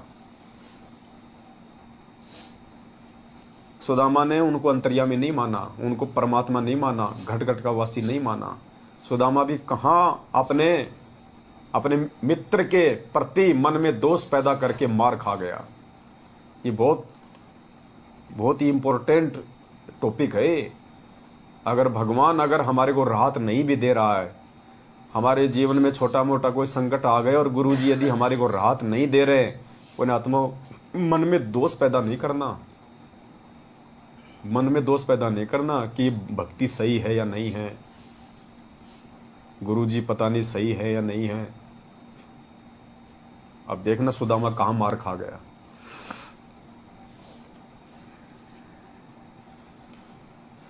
रास्ते में सोचता हुआ आ रहा था कि श्री कृष्ण मेरे से पूछ रहा था कि किसी वस्तु का अभाव तो नहीं है।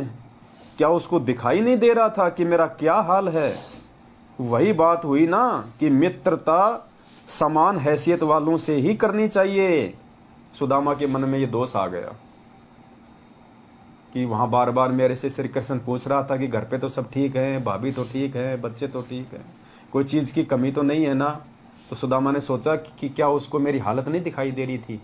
अगर मेरे घर की हालत ठीक होती, मेरे बच्चे ठीक होते, तो मैं ऐसे मेरी फटी जूतियां, मैले कुचेले कपड़े थोड़े ना होते मेरे, लेकिन वो मेरा मजाक उड़ा रहा था। ये मन में दोष आ गया उसके। 7वें दिन सुदामा चल पड़ा, नए बहुमूल्य वस्त्र पहने हुए थे। रास्ते में सोचता हुआ आ रहा था कि श्री कृष्ण मेरे से पूछ रहा था कि किसी वस्तु का अभाव तो नहीं है। क्या उसको दिखाई नहीं दे रहा था कि मेरा क्या हाल है? वही बात हुई कि मित्रता समान हैसियत वालों से ही निभती है। इतनी देर में देखो, उधर तो भगवान के प्रति मन में दोष आया और इधर देखो फिर उसका रिजल्ट।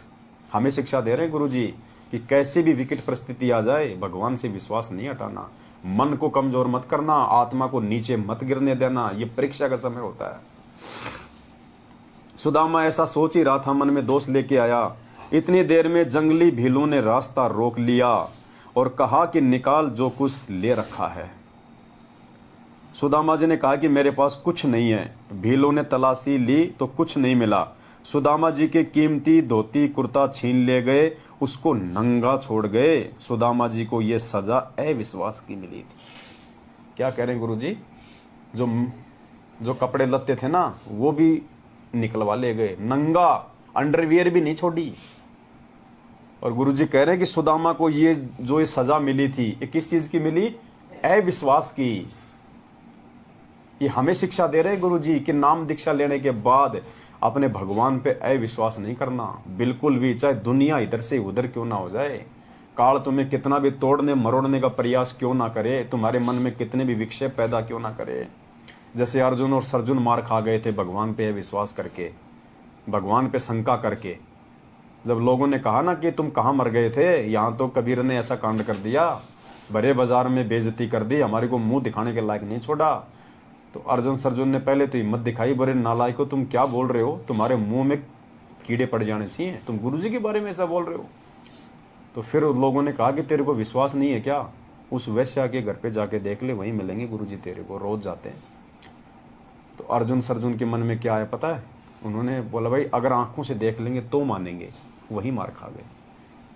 वहां जाना और गुरुजी को शिक्षा देना तो पुण्यात्मा बहुत दूर की बात है, वो वहीं मार खा गए थे कि अगर आंखों देख लेंगे तो मानेंगे। इसका मतलब उनको विश्वास नहीं था कि गुरुजी ऐसा कर भी सकते हैं, वही मार खा गए वो।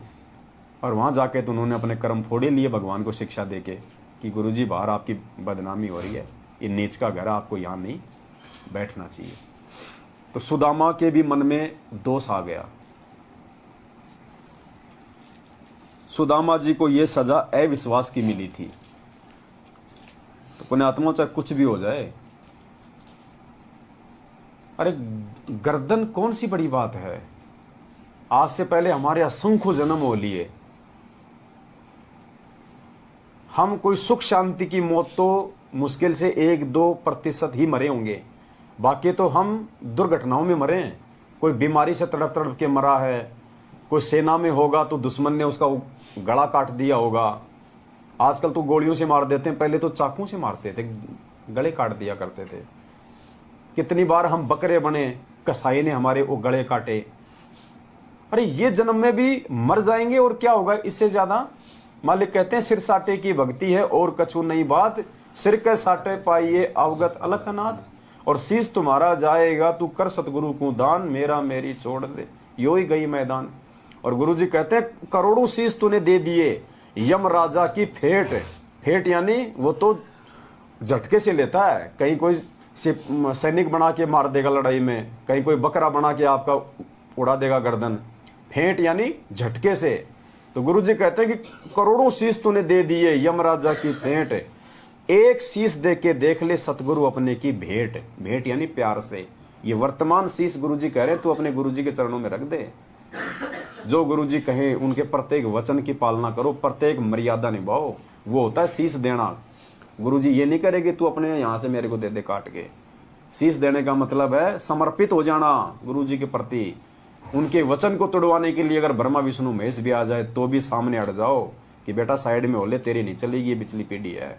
और यहाँ हमारे जैसे 2 कोड़ी के हमारे भाई बहन हमारे को 6 महीने में कांग्रेस को वोट डलवा देते हैं, 6 महीने में बीजेपी को डलवा देते हैं, रक्तदान करवा देते हैं, देह दान करवा देते हैं, गुंडों की सीबीआई जांच करवा देते हैं। मिनट मिनट में हमारी मर्यादा तोड़वा रहे हैं। कहाँ हमारे अंदर दृढ़ता है, कहाँ ज्ञान है। तो परमात्मा कहते हैं ये सजा सुदामा जी को अविश्वास की मिली, नंगा करके छोड़ दिया, नंगा करके। भगवान ने जो कपड़े पहना के भेजे थे वापस उतरवा लिए भगवान ने। शाम को सूर्य अस्त के बाद अपनी झोपड़ी से थोड़ी दूरी पर अंधेरे में एक पेड़ के नीचे खड़ा होकर देखने लगा कि झोपड़ी किसी ने उखाड़ के फेंक रखी है। उसको नहीं पता था कि भगवान ने यहाँ पे महल खड़ा कर दिया। उसने देखा कि भाई हो सकता है किसी जमींदार ने या किसी व्यक्ति ने तो मेरी झोपड़ी भी उखाड़ के फेंक दी, उसने अपना तो यहाँ पे महल बना के खड़ा कर दिया, और दुखी हो गया। उसके स्थान पर आलीशान महल 2 मंजिल बना है। सुदामा जी दुखी हुए कि किसी ने झोपड़ी भी उखाड़ दी और कब्जा करके अपना मकान बना लिया। बच्चे तथा पत्नी पता नहीं कहां भूख के मारे डूबकर मर गए होंगे। अब जीवित रहकर भी क्या करना है, मैं भी दरिया में समाधि लेकर जीवन अंत करता हूं। यदि परिवार जीवित भी होगा तो भूख के मारे तड़फ रहा होगा, मेरे से देखा नहीं जाएगा। वहां से ये सोच के चलने लगा था। उसकी पत्नी महल पर खड़ी होकर अपने पति के आने की बाट देख रही थी। ये विचार कर रही थी कि ब्राह्मण जी अपनी झोपड़ी को ना पाकर कुछ बुरी ना सोच लें, इसलिए द्वारिका के रास्ते पर टकटकी लगाए खड़ी थी। उसने उसी समय एक व्यक्ति अंधेरे में खड़ा महसूस हुआ। मिश्राणी शीघ्रता से दीपक लेकर उस ओर चली। सुदामा जी पेड़ की ओट में होकर देखने लगा कि यह स्त्री कौन है। पेड़ की ओट में इसलिए हो गया क्योंकि वो नंगा था, शर्म के मारे पेड़ की ओट में हो गया कि ये औरत कौन है। क्यों, उसने तो अच्छे खासे कपड़े पहन रखे थे, जेवर पहन रखे थे। उसने सोचा मेरी औरत तो हो ही नहीं सकती। मिश्राणी जी शीघ्रता से दीपक लेकर उस ओर चली। सुदामा जी पेड़ की ओट में होकर देखने लगा कि ये स्त्री कौन है, दीपक लेकर कहां जाएगी। दीपक की रोशनी में सुदामा ने अपनी पत्नी को पहचान लिया, परंतु महल से आई है, ये क्या माजरा है। सुदामा जी ने कहा कि दीपक बुझाओ, मैं नंगा हूं। रास्ते में भीलों ने मेरे वस्त्र छीन लिए जो श्री कृष्ण जी ने नए बहुत कीमती बनवाए थे। पंडितानी ने दीपक बुझा दिया। सुदामा ने पूछा कि ये महल किसने बना दिया, अपनी झोपड़ी किसने उखाड़ दी, आप किसके महल से आई हो, नौकरानी का कार्य करने लगी हो क्या। पंडितानी ने कहा कि हे स्वामी, ये महल आपके मित्र श्री कृष्ण जी ने बनवाया है। आपके जाने के चौथे दिन सैकड़ों कारीगर आए, साथ में बैलों पर पत्थर, ईंट, चूना तथा अन्न धन लाद कर लाए। 6 दिन में संपूर्ण करके चले गए। आओ, यह आपका महल है। पुण्यात्माओं, क्या कह रही है पंडितानी कि आपके जाने के बाद में सैकड़ों की संख्या में कारीगर आए और ये मकान बना के चले गए। आपके मित्र श्री कृष्ण जी ने बनवाया है। 650 साल पहले गुरुजी ने क्या बताया, भगवान ने 18 लाख लोगों को भंडारा करवाया।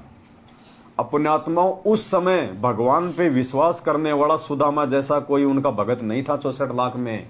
इसलिए भगवान को खुद ही भगत की भूमिका करनी पड़ी और आज हमारे को विश्वास दिलाने के लिए ये उदाहरण पेश करना पड़ा कि अगर तुम भगवान पे विश्वास करोगे इस प्रकार से तो परमात्मा तुम्हारे लिए क्या नहीं कर देगा। अगर उस समय कोई भगत होता 64 लाख में जो इतना विश्वास अगर गुरु जी पे करता तो परमात्मा को खुद भगत बनने की जरूरत नहीं पड़ती, जैसे यहां पे श्री कृष्ण जी ने सुदामा के लिए किया। अब 650 साल पहले कोई भगत था नहीं कोई सुदामा जैसा, वरना भगवान को लीला नहीं करनी पड़ती। उस भगत के लिए भगवान लीला करता, लेकिन कोई भगत था ही नहीं, इसलिए गुरु जी को खुद भगत बनना पड़ा 650 साल पहले। तो वो काम यहाँ पे श्री कृष्ण जी ने किया अपने भगत के लिए, और वो काम परमात्मा ने दिखाया करके कि मेरे ऊपर यदि तुम इतना विश्वास करोगे, मेरी मर्यादा में चलोगे कि साईं इतना दीजिए जिसमें कुटुंब समाव, हम भी भूखा ना रहे साधु न भूखा जाए, अनाप शनाप माया नहीं जोड़ोगे, तुम्हारे अंदर वो प्रवृत्ति नहीं होगी, और फिर यदि तुम्हारे ऊपर कोई संकट आएगा तो परमात्मा कहते हैं फिर मैं तुमसे दूर नहीं हूं। कल पे कारण कौन है, तू कर सेवा निष्काम, मन इच्छा फल देऊंगा जब पड़ेगा मेरे से काम। परमात्मा कहते हैं फिर तू मुझे अपने से दूर ना समझना। जय तू चाले 1 कदम मैं चालू कदम 60, जय तू हो जा काट का मैं हो जाऊं लोहे की लाठ। तो ये विश्वास पैदा करने के लिए परमात्मा ने कथा लिखी सुदामा जी की। अब आगे देखिए, पंडितानी ने पूछा कि आपके कपड़े क्यों 6 दिन में संपूर्ण करके चले गए? आओ, यह महल आपका है। महल में आकर देखा तो अन्न धन से भरपूर था, जीवन भर का सामान था। पंडितानी ने पूछा कि आपके कपड़े क्यों उतारे? आपके पास कुछ था ही नहीं, पुराने कपड़े थे, उसका भील क्या करेंगे? तब सुदामा ने सारी घटना बताई तथा अपने उस घटिया विचार की भी जानकारी दी जो मित्र के प्रति आया था। ये बरवाला कांड के बाद में मैनेजमेंट की उल्टी हरकतों को देख के और गुरुजी में दोष देख के जिन जिन लोगों ने गुरुजी से दूरी बनाई है या गुरुजी के प्रति जिन जिन भक्तों के मन में दोष आया था ना, उन आत्माओं 90% के तो हालत बिल्कुल खराब हो चुकी है और बाकी के आने वाले समय में होगी। मर गए लोग अकाल मौत, जिन्होंने गुरुजी में दोष देख के भक्ति को त्याग दिया कि गुरुजी को क्या जरूरत थी स्विमिंग पूल बनाने की। गुरुजी भगवान थे तो क्या जरूरत थी उनको बॉडीगार्ड रखने की? क्या गुरुजी को नहीं पता था मैनेजमेंट ऐसा है? क्या गुरुजी संगत को नहीं बता सकते थे? क्या जरूरत थी गुरुजी को भक्तों को कमांडो बनाने की? क्या गुरुजी कोर्ट की तारीखों पे नहीं जा सकते थे? वही अर्जुन सर्जुन वाला, वही सेम टू सेम लीला थी ये। कितने लोगों ने अपने कर्म और अपना धर्म बिगाड़ा बरवाला कांड के बाद गुरुजी में दोष देख के, और आज उन दोषियों के वो चमचे बने हुए हैं। तब सुदामा ने सारी घटना बताई तथा न अपने उस घटिया विचार की भी जानकारी दी जो मित्र के प्रति आया था। यानी गुरुजी हमें समझाना चाह रहे हैं कि नालायकों, सुदामा के मन में जो विचार आया घटिया और जिसके चलते उसके साथ ऐसा हुआ, तो इस शिक्षा से पहले ही तुम संभल जाना और अपने गुरुजी के प्रति जीवन में कभी किसी भी अरे गहरे व्यक्ति के कहने पे दोष पैदा मत करना। हम हिसार जाते थे तारीखों पे, ट्रेन में पता नहीं कितने लोग मिलते थे हमारे को, और रामपाल के चेले, हम आरती करते थे अपनी, मालूम हो ही जाता था। अरे भाई कि जाओ हो, अरे मैं जानू हूं मेरे गांव का है, मेरा खेत और उसका खेत बराबर में है, बीड़ियां का सुट्टे मारा करता, अब बन गया वो साधु। कोई कहता अरे मैं और वो दोनों एक ही बैच में काम करते थे, मैं भी उसी डिपार्टमेंट में था, मन अच्छे से पता उसके बारे में, थमकित बाबा के चक्कर में आके थम पागल हो गए। अब जो मंद बुद्धि होगा वो तो सोचेगा यार गुरुजी के गांव का है, दोनों के खेत बराबर में है, यार ये तो झूठ क्यों बोलेगा, बस वहीं मर गए। यार इसने तो गुरुजी के साथ में नौकरी की है, इसका क्या फायदा झूठ बोल के, ये जो कह रहा है सही कह रहा होगा, वहीं मर गए। ये सोचना चाहिए कि ये जो कह रहा है ना, ये कह नहीं रहा, काल इससे कहलवा रहा है मुझे भगवान से दूर करने के लिए। पुण्यात्मों, तब हम इस भक्ति मार्ग पे टिक पाएंगे। इतना विश्वास जब अपने इष्ट पे, अपने गुरु भगवान पे होगा। तब सुदामा जी ने सारी घटना बताई तथा अपने उस घटिया विचार की भी जानकारी दी जो मित्र के प्रति आया था कि मेरे से श्री कृष्ण पूछ रहा था कि घर में किसी वस्तु की कमी तो नहीं है, गुजारा ठीक चल रहा है क्या? मैंने कह दिया था कि आपकी कृपा से सब कुशल है, किसी वस्तु की कमी नहीं है, निर्वाह ठीक चल रहा है। पत्नी ने कहा कि आप कहाँ मांगने वाले हो, वे तो अंतर्यामी है, सब जान गए थे। सुदामा जी ने कहा कि सब जान गए थे, इसीलिए तो मेरे वस्त्र भी छिनवा दिए। कि मेरे अंदर जो घटिया विचार आया था उसको भी तो जान गया फिर वो अंतर्यामी, इसीलिए तो छिनवा दिए मेरे वस्त्र, मेरे उस दोष को देख के। बाद में समझ में आ गई सुदामा के कि हाँ भाई अंतर्यामी तो था, और अंतर्यामी था इसीलिए उसने मेरे कपड़े भी छिनवा दिए। ये शिक्षा गुरुजी हमें दे रहे हैं कि इतना सा भी दोष अगर आ गया मेरे प्रति, क्या हाल होगा तुम्हारा। वे तो अंतर्यामी हैं, सब जान गए थे। सुदामा जी ने कहा कि सब जान गए थे, इसीलिए तो मेरे वस्त्र भी छिनवा दिए। मैं विचार करता जा रहा था कि देखा, मित्र मेरे से पूछ रहा था कि सब ठीक तो है, किसी वस्तु की कमी तो नहीं। मैं सोच रहा था कि क्या इसको मेरी ये हालत देखकर ये भी नहीं पता कि ये दशा क्या ठीक ठाक की होती है। ठीक ही है कि मित्रता तो समान हैसियत वालों की निभती है।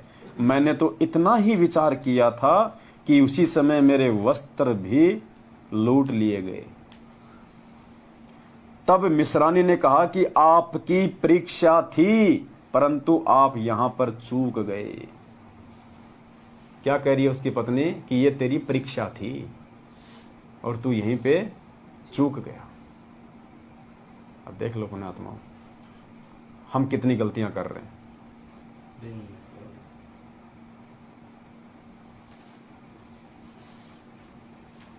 उसी का झटका आपको दिया। अब देख तेरे मित्र का कमाल।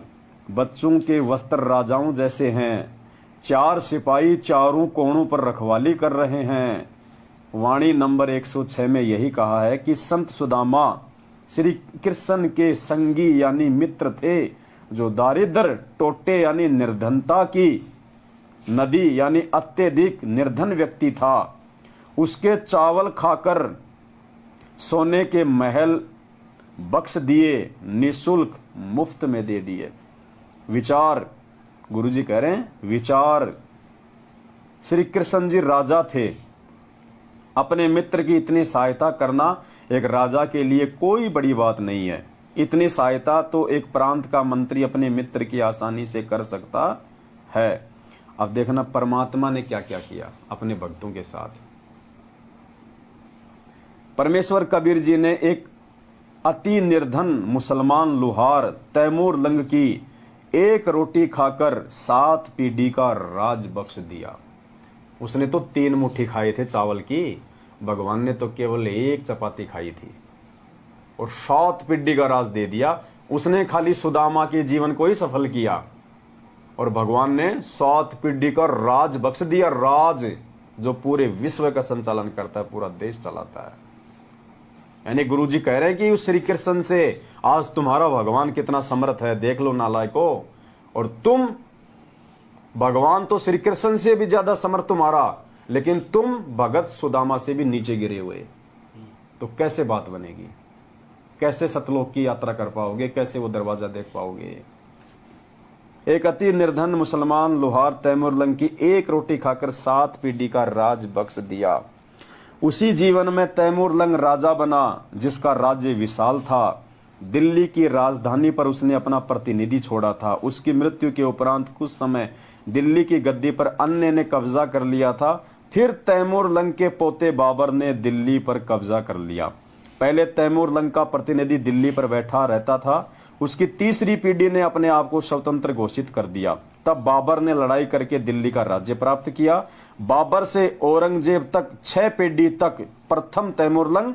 इस प्रकार कुल 7 पीढ़ी का राज्य परमेश्वर कबीर जी ने तैमूर लंग को दिया। नंबर 1 तैमूर लंग, नंबर 2 उसका पोता बाबर, नंबर 3 हुमायूं पुत्र बाबर, नंबर 4 अकबर पुत्र हुमायूं, नंबर 5 जहांगीर पुत्र अकबर, नंबर 6 शाहजहां पुत्र जहांगीर और नंबर 7 औरंगजेब पुत्र शाहजहां। 1 चपाती के बदले 7 पीढ़ी का राज, जबकि ना तो उसने नाम लिया था उस समय तक, ना वो कोई मर्यादा में था, ना वो कोई भक्ति जानता था। ये समर्थता दिखाई परमात्मा ने कि आज तो तुम मेरी शरण में हो, तुम्हारे लिए मैं क्या नहीं कर सकता। रंका बंका वाली उस कथा में परमात्मा ने क्या कहा उनको कि मैं चाहूं तो तुम्हारे लिए सोने का महल भी बनवा सकता हूं, सोने का भी। उनकी झोपड़ी जलाई ना परमात्मा ने, और फिर उससे भी बड़ी झोपड़ी बना दी थी।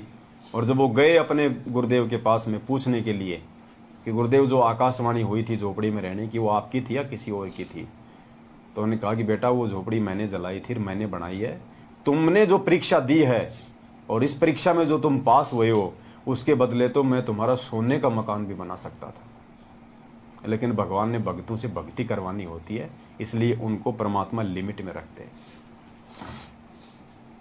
विशेष भिन्नता, जन्म मरण का कष्ट न श्री कृष्ण जी का समाप्त है न सुदामा का हुआ। दोनों ही आगे के जन्मों में अन्य प्राणियों के शरीरों में जाएंगे। तैमूर लंग को 7 पीढ़ी का राज्य भी मिला और मोक्ष भी मिला।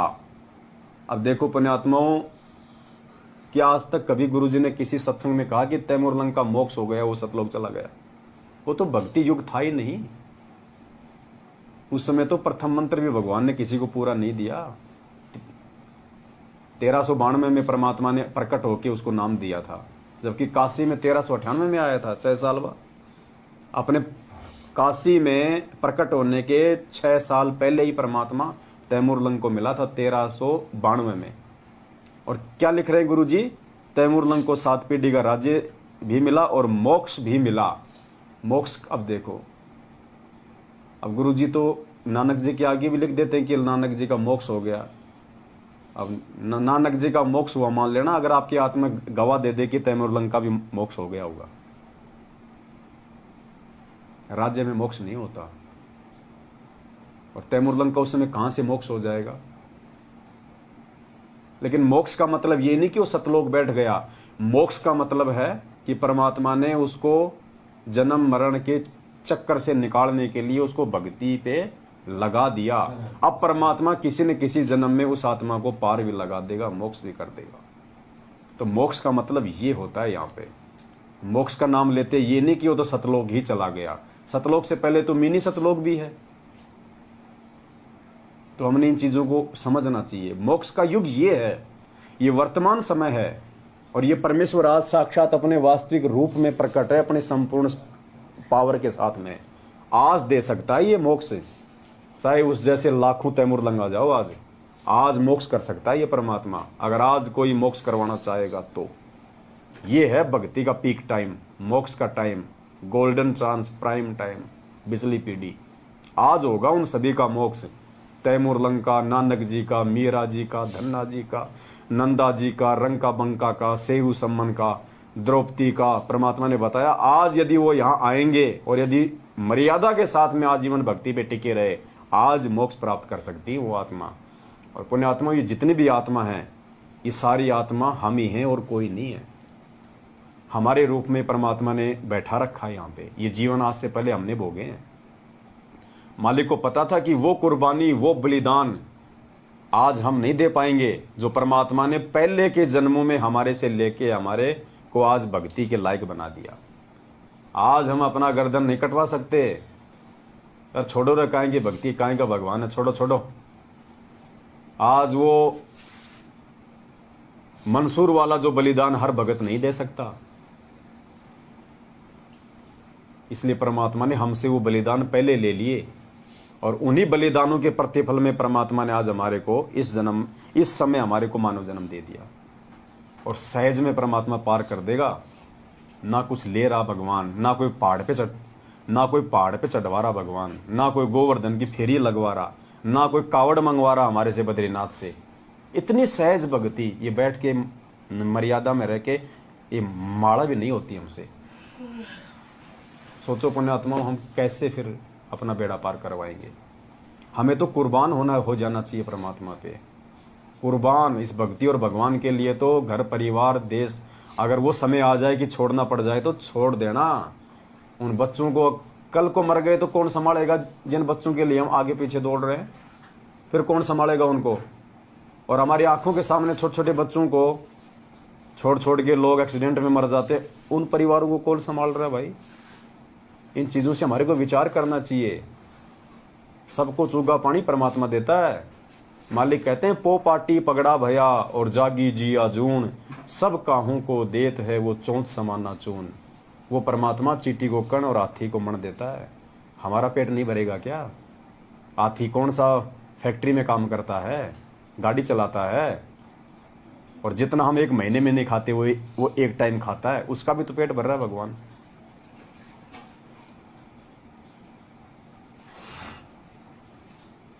तैमूरलंग को 7 पीढ़ी का राज्य भी मिला और मोक्ष भी मिला। सहायता में इतना अंतर समझें, जैसे सहायता तो एक प्रांत का मंत्री करे, दूसरा देश का प्रधानमंत्री करे।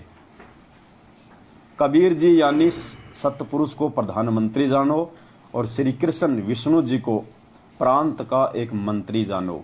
फिर भी बात भक्ति की चल रही है तो कबीर जी ने कहा है कि कबीर जो जाकी शरणा बसे ताको ताकी लाज, जल स्यो ही मछली चढ़े और बह जाते गजराज। पुण्यात्माओं, ये अनमोल समय परमपिता परमेश्वर ने जो पिछली पीढ़ी का बक्सा है आप और हमारे ऊपर, इस समय की महिमा का, इस समय की कीमत का कोई अंदाजा नहीं लगाया जा सकता। यानी हम अपने शब्दों में बयान नहीं कर सकते कि परमात्मा ने कितना बड़ा एक महायोग बैठाया है, कितना बड़ा।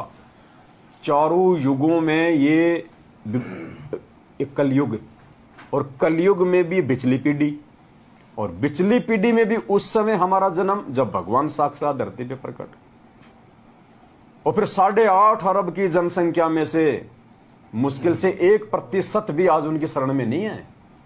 20 लाख लोग, यदि आप 8.5 अरब की जनसंख्या में से रेशियो निकालो, आपको आधा प्रतिशत भी नहीं दिखाई देंगे। उन आधा प्रतिशत में हमारा नंबर, और उस आधा प्रतिशत में भी छटनी कर करके हमारा नंबर परमात्मा सतसेवकों में ले आए, और सतसेवकों में भी परमात्मा उस पोजीशन पे बैठा दिए कि हम अपनी गर्दन कटवा सकते हैं लेकिन सात संगतियों से दूर नहीं हो सकते। ये दुर्लभ योग है। इसलिए परमात्मा कहते हैं गुरुपद सेव बिरला कोई, जहां पे कृपा साहिब की होई। की जय। बंदी छोड़ सतगुरु रामपाल जी भगवान। तो सारी बातों का परमात्मा हमें एक ही निष्कर्ष निकालते हैं अंत में कि भाई हमने इस परमेश्वर के श्री चरण कमलों से दूर नहीं होना, चाहे कुछ भी हो जाए। संकट आज से पहले भी हमारे जीवन में बहुत आए हैं। गुरु जी के आने के बाद तो इतने मोटे संकट नहीं आएंगे और ना आ सकते। इतने मोटे मोटे संकट तो हमने, जब हम नाम उपदेशी नहीं थे, हमने अपने जीवन में झेले भाई। तो फिर आगे भक्ति में लगने के बाद उन छोटे मोटे संकटों से क्या डरना, क्या घबराना, काहे की लोक लाज, काहे की शर्मा शर्मी। परमात्मा कहते हैं लोक लाज मर्याद जगत की, तिनके जो तोड़ बगावे, जब कोई राम भगत गति पावे। तब जाके यहां से मुक्ति मिलेगी। और छोटी छोटी बातों को लेके हम भगवान से दूर हो जाएंगे, गुरुजी में दोष देखना शुरू कर देंगे, और आपस में भगत भाई बहनों में दोष देखना शुरू कर देंगे, एक दूसरे की टांग खींचेंगे, निंदा चुगली करेंगे, उसके पास बैठेंगे उसकी बुराई करेंगे, उसके पास बैठेंगे उसकी बुराई करेंगे। पुण्यात्माओं, ये पार होने के लक्षण नहीं है, ये गधे कुत्ते और सुअर बनने के लक्षण है। भगवान ने अगर किसी भगत को कह दिया कि ये मेरा प्रिय भगत है, अब हम सभी परमात्मा के हम प्रिय भगत ही है।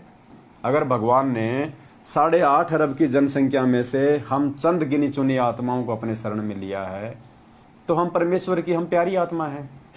और परमात्मा की प्यारी आत्मा पे कोई उंगली उठाए बेवजह, देखो वजह पे तो अपने बाप को भी नहीं बख्शना चाहिए। परमात्मा कहते हैं ये सत का मार्ग है।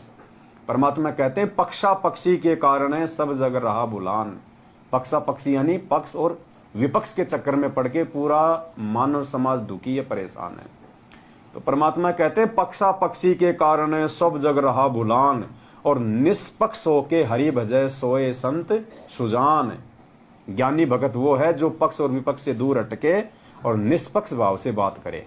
फिर परमात्मा कहते हैं कि सांचा शब्द कबीर का और प्रकट किया जग माही, और जैसे को तैसा कहे सो तो निंदा नाही। गलत को गलत कहना निंदा नहीं है।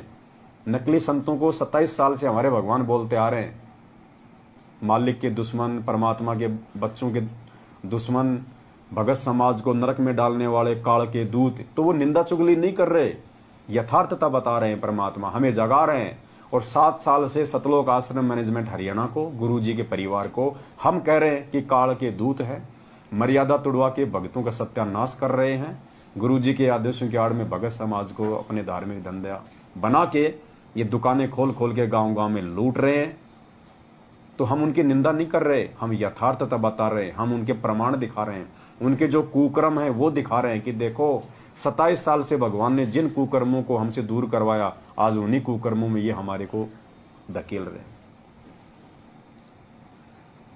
तो सच को सच कहना तो परमात्मा ने सिखाया है, वो निंदा चुगली में नहीं आता है। बाकी व्यर्थ में, देखा देखी में, या वैसे अपने स्वार्थ के वशीभूत होके यदि हम किसी भगत भाई बहन की व्यर्थ में निंदा चुगली करते हैं, तो पुण्यात्मा अगर उस भगत की आत्मा दुख पाएगी तो सीधी सी बात है उस परमात्मा की आत्मा दुख पाएगी।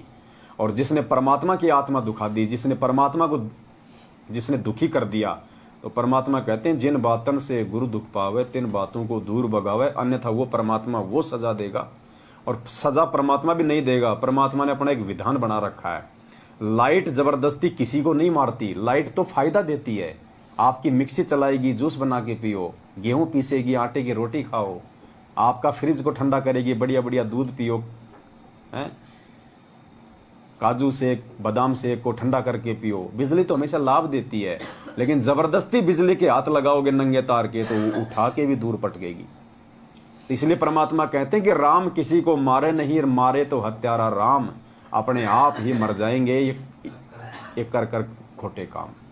तो पुण्यात्माओं, हमने सतगुरु की शरण में आने के बाद में उन खोटे कर्मों से दूर रहना है। परमात्मा ने कितना अच्छा भगत समाज तैयार कर दिया, हमें कितने भाई बहन दे दिए। आज हमारी सगी बहनों से प्यारी हमें अपने गुरु बहनें हैं। हमारे सगे भाई से ज्यादा बढ़ के विश्वास और प्रेम आज हमारे गुरु भाइयों में है।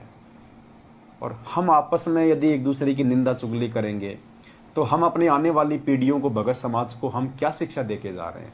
क्योंकि ये कर्म हमारे रखे जाएंगे आगे।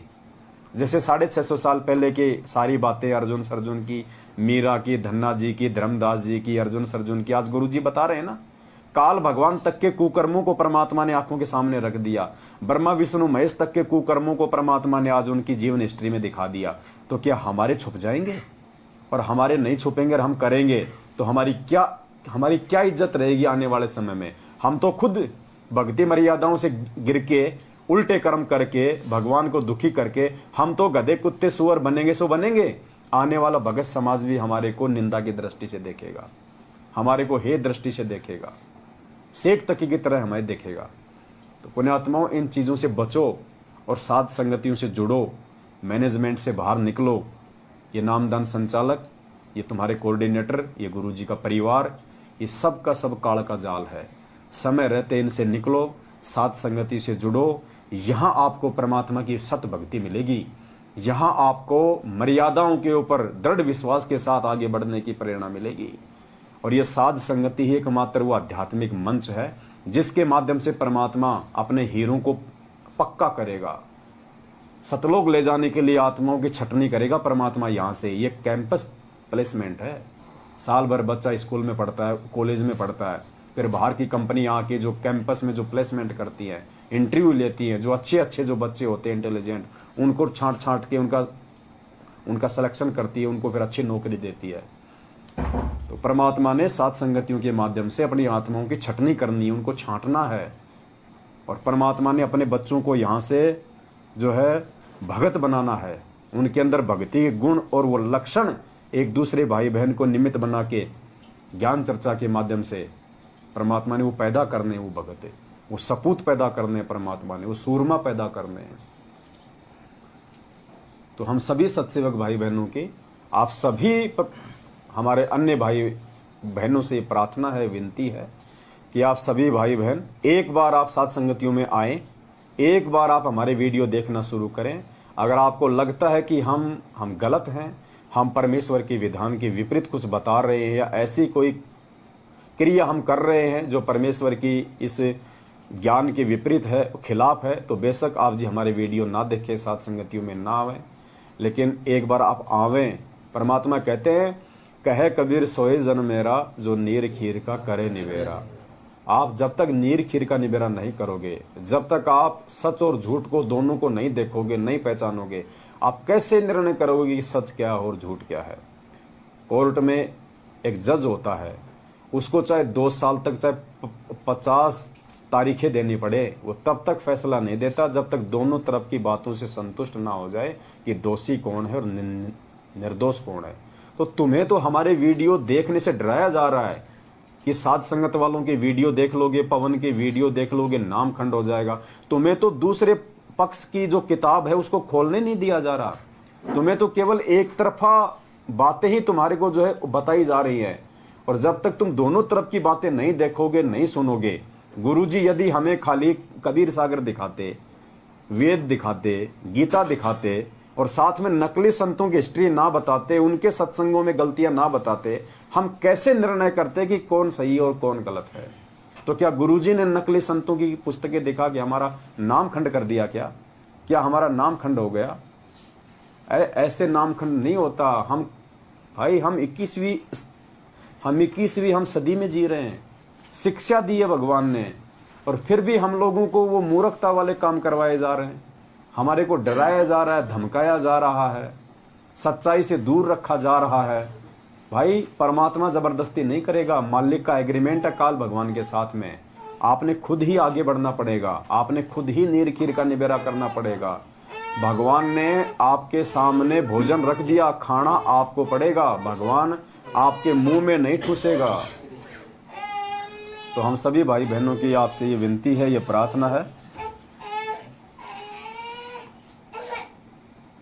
पुण्यात्माओं, ये समय बार बार नहीं मिलेगा। ये मौका अगर चूक गए, असंख्य जन्मों बाद में क्या पता फिर दोबारा ये भगवान मिले ना मिले, ये भक्ति मिले ना मिले, और ये साथ संगति का मंच मिले ना मिले। इतनी बुद्धि क्या पता उस समय हमारे अंदर हो ना हो, जो आज परमात्मा ने हमारे को दे रखी है। तो इसलिए परमात्मा कहते हैं, यो सौदा फिर नाहि रे संतो, यो सौदा फिर नाहि। तो इस सौदे को आज जो चूक गया, वो हमेशा हमेशा के लिए परमपिता परमात्मा सतगुरु रामपाल जी भगवान को चूक जाएगा। बस हमारी इतनी सी विनती है। बाकी निर्णय आप सभी भाई बहनों के ऊपर है। आप जानवर नहीं हैं, आप जी भी खाना खाते हैं, आप जी भी अन्न खाते हैं। सही गलत का निर्णय आपको भी करना आना चाहिए। हर चीज परमात्मा आपके सामने पेश नहीं करेगा, वरना फिर क्या मतलब रह जाएगा 27 साल से ज्ञान देने का। अगर आज भी भगवान हाथ पकड़ पकड़ के आपको अगर सच्चाई के पाड़े में बैठाएगा, तो फिर उनके सत्संगों का महत्व क्या रह जाएगा? सत्संगों से फिर हमने क्या सीखा, क्या अर्जित किया? तो पुण्यात्मा विचार करो और आगे बढ़ो, धोखा मत खाओ। बहुत थोड़ा समय है। आने वाले समय में ना आपको ये वीडियो सुनने को मिलेंगे, ना आपके हाथ में मोबाइल होगा, ना इंटरनेट होगा। सब कुछ बंद कर दिए जाएंगे। घरों में कैद होके रहोगे, जैसे कोरोना काल में 3 महीने तक कैद होके रहे थे।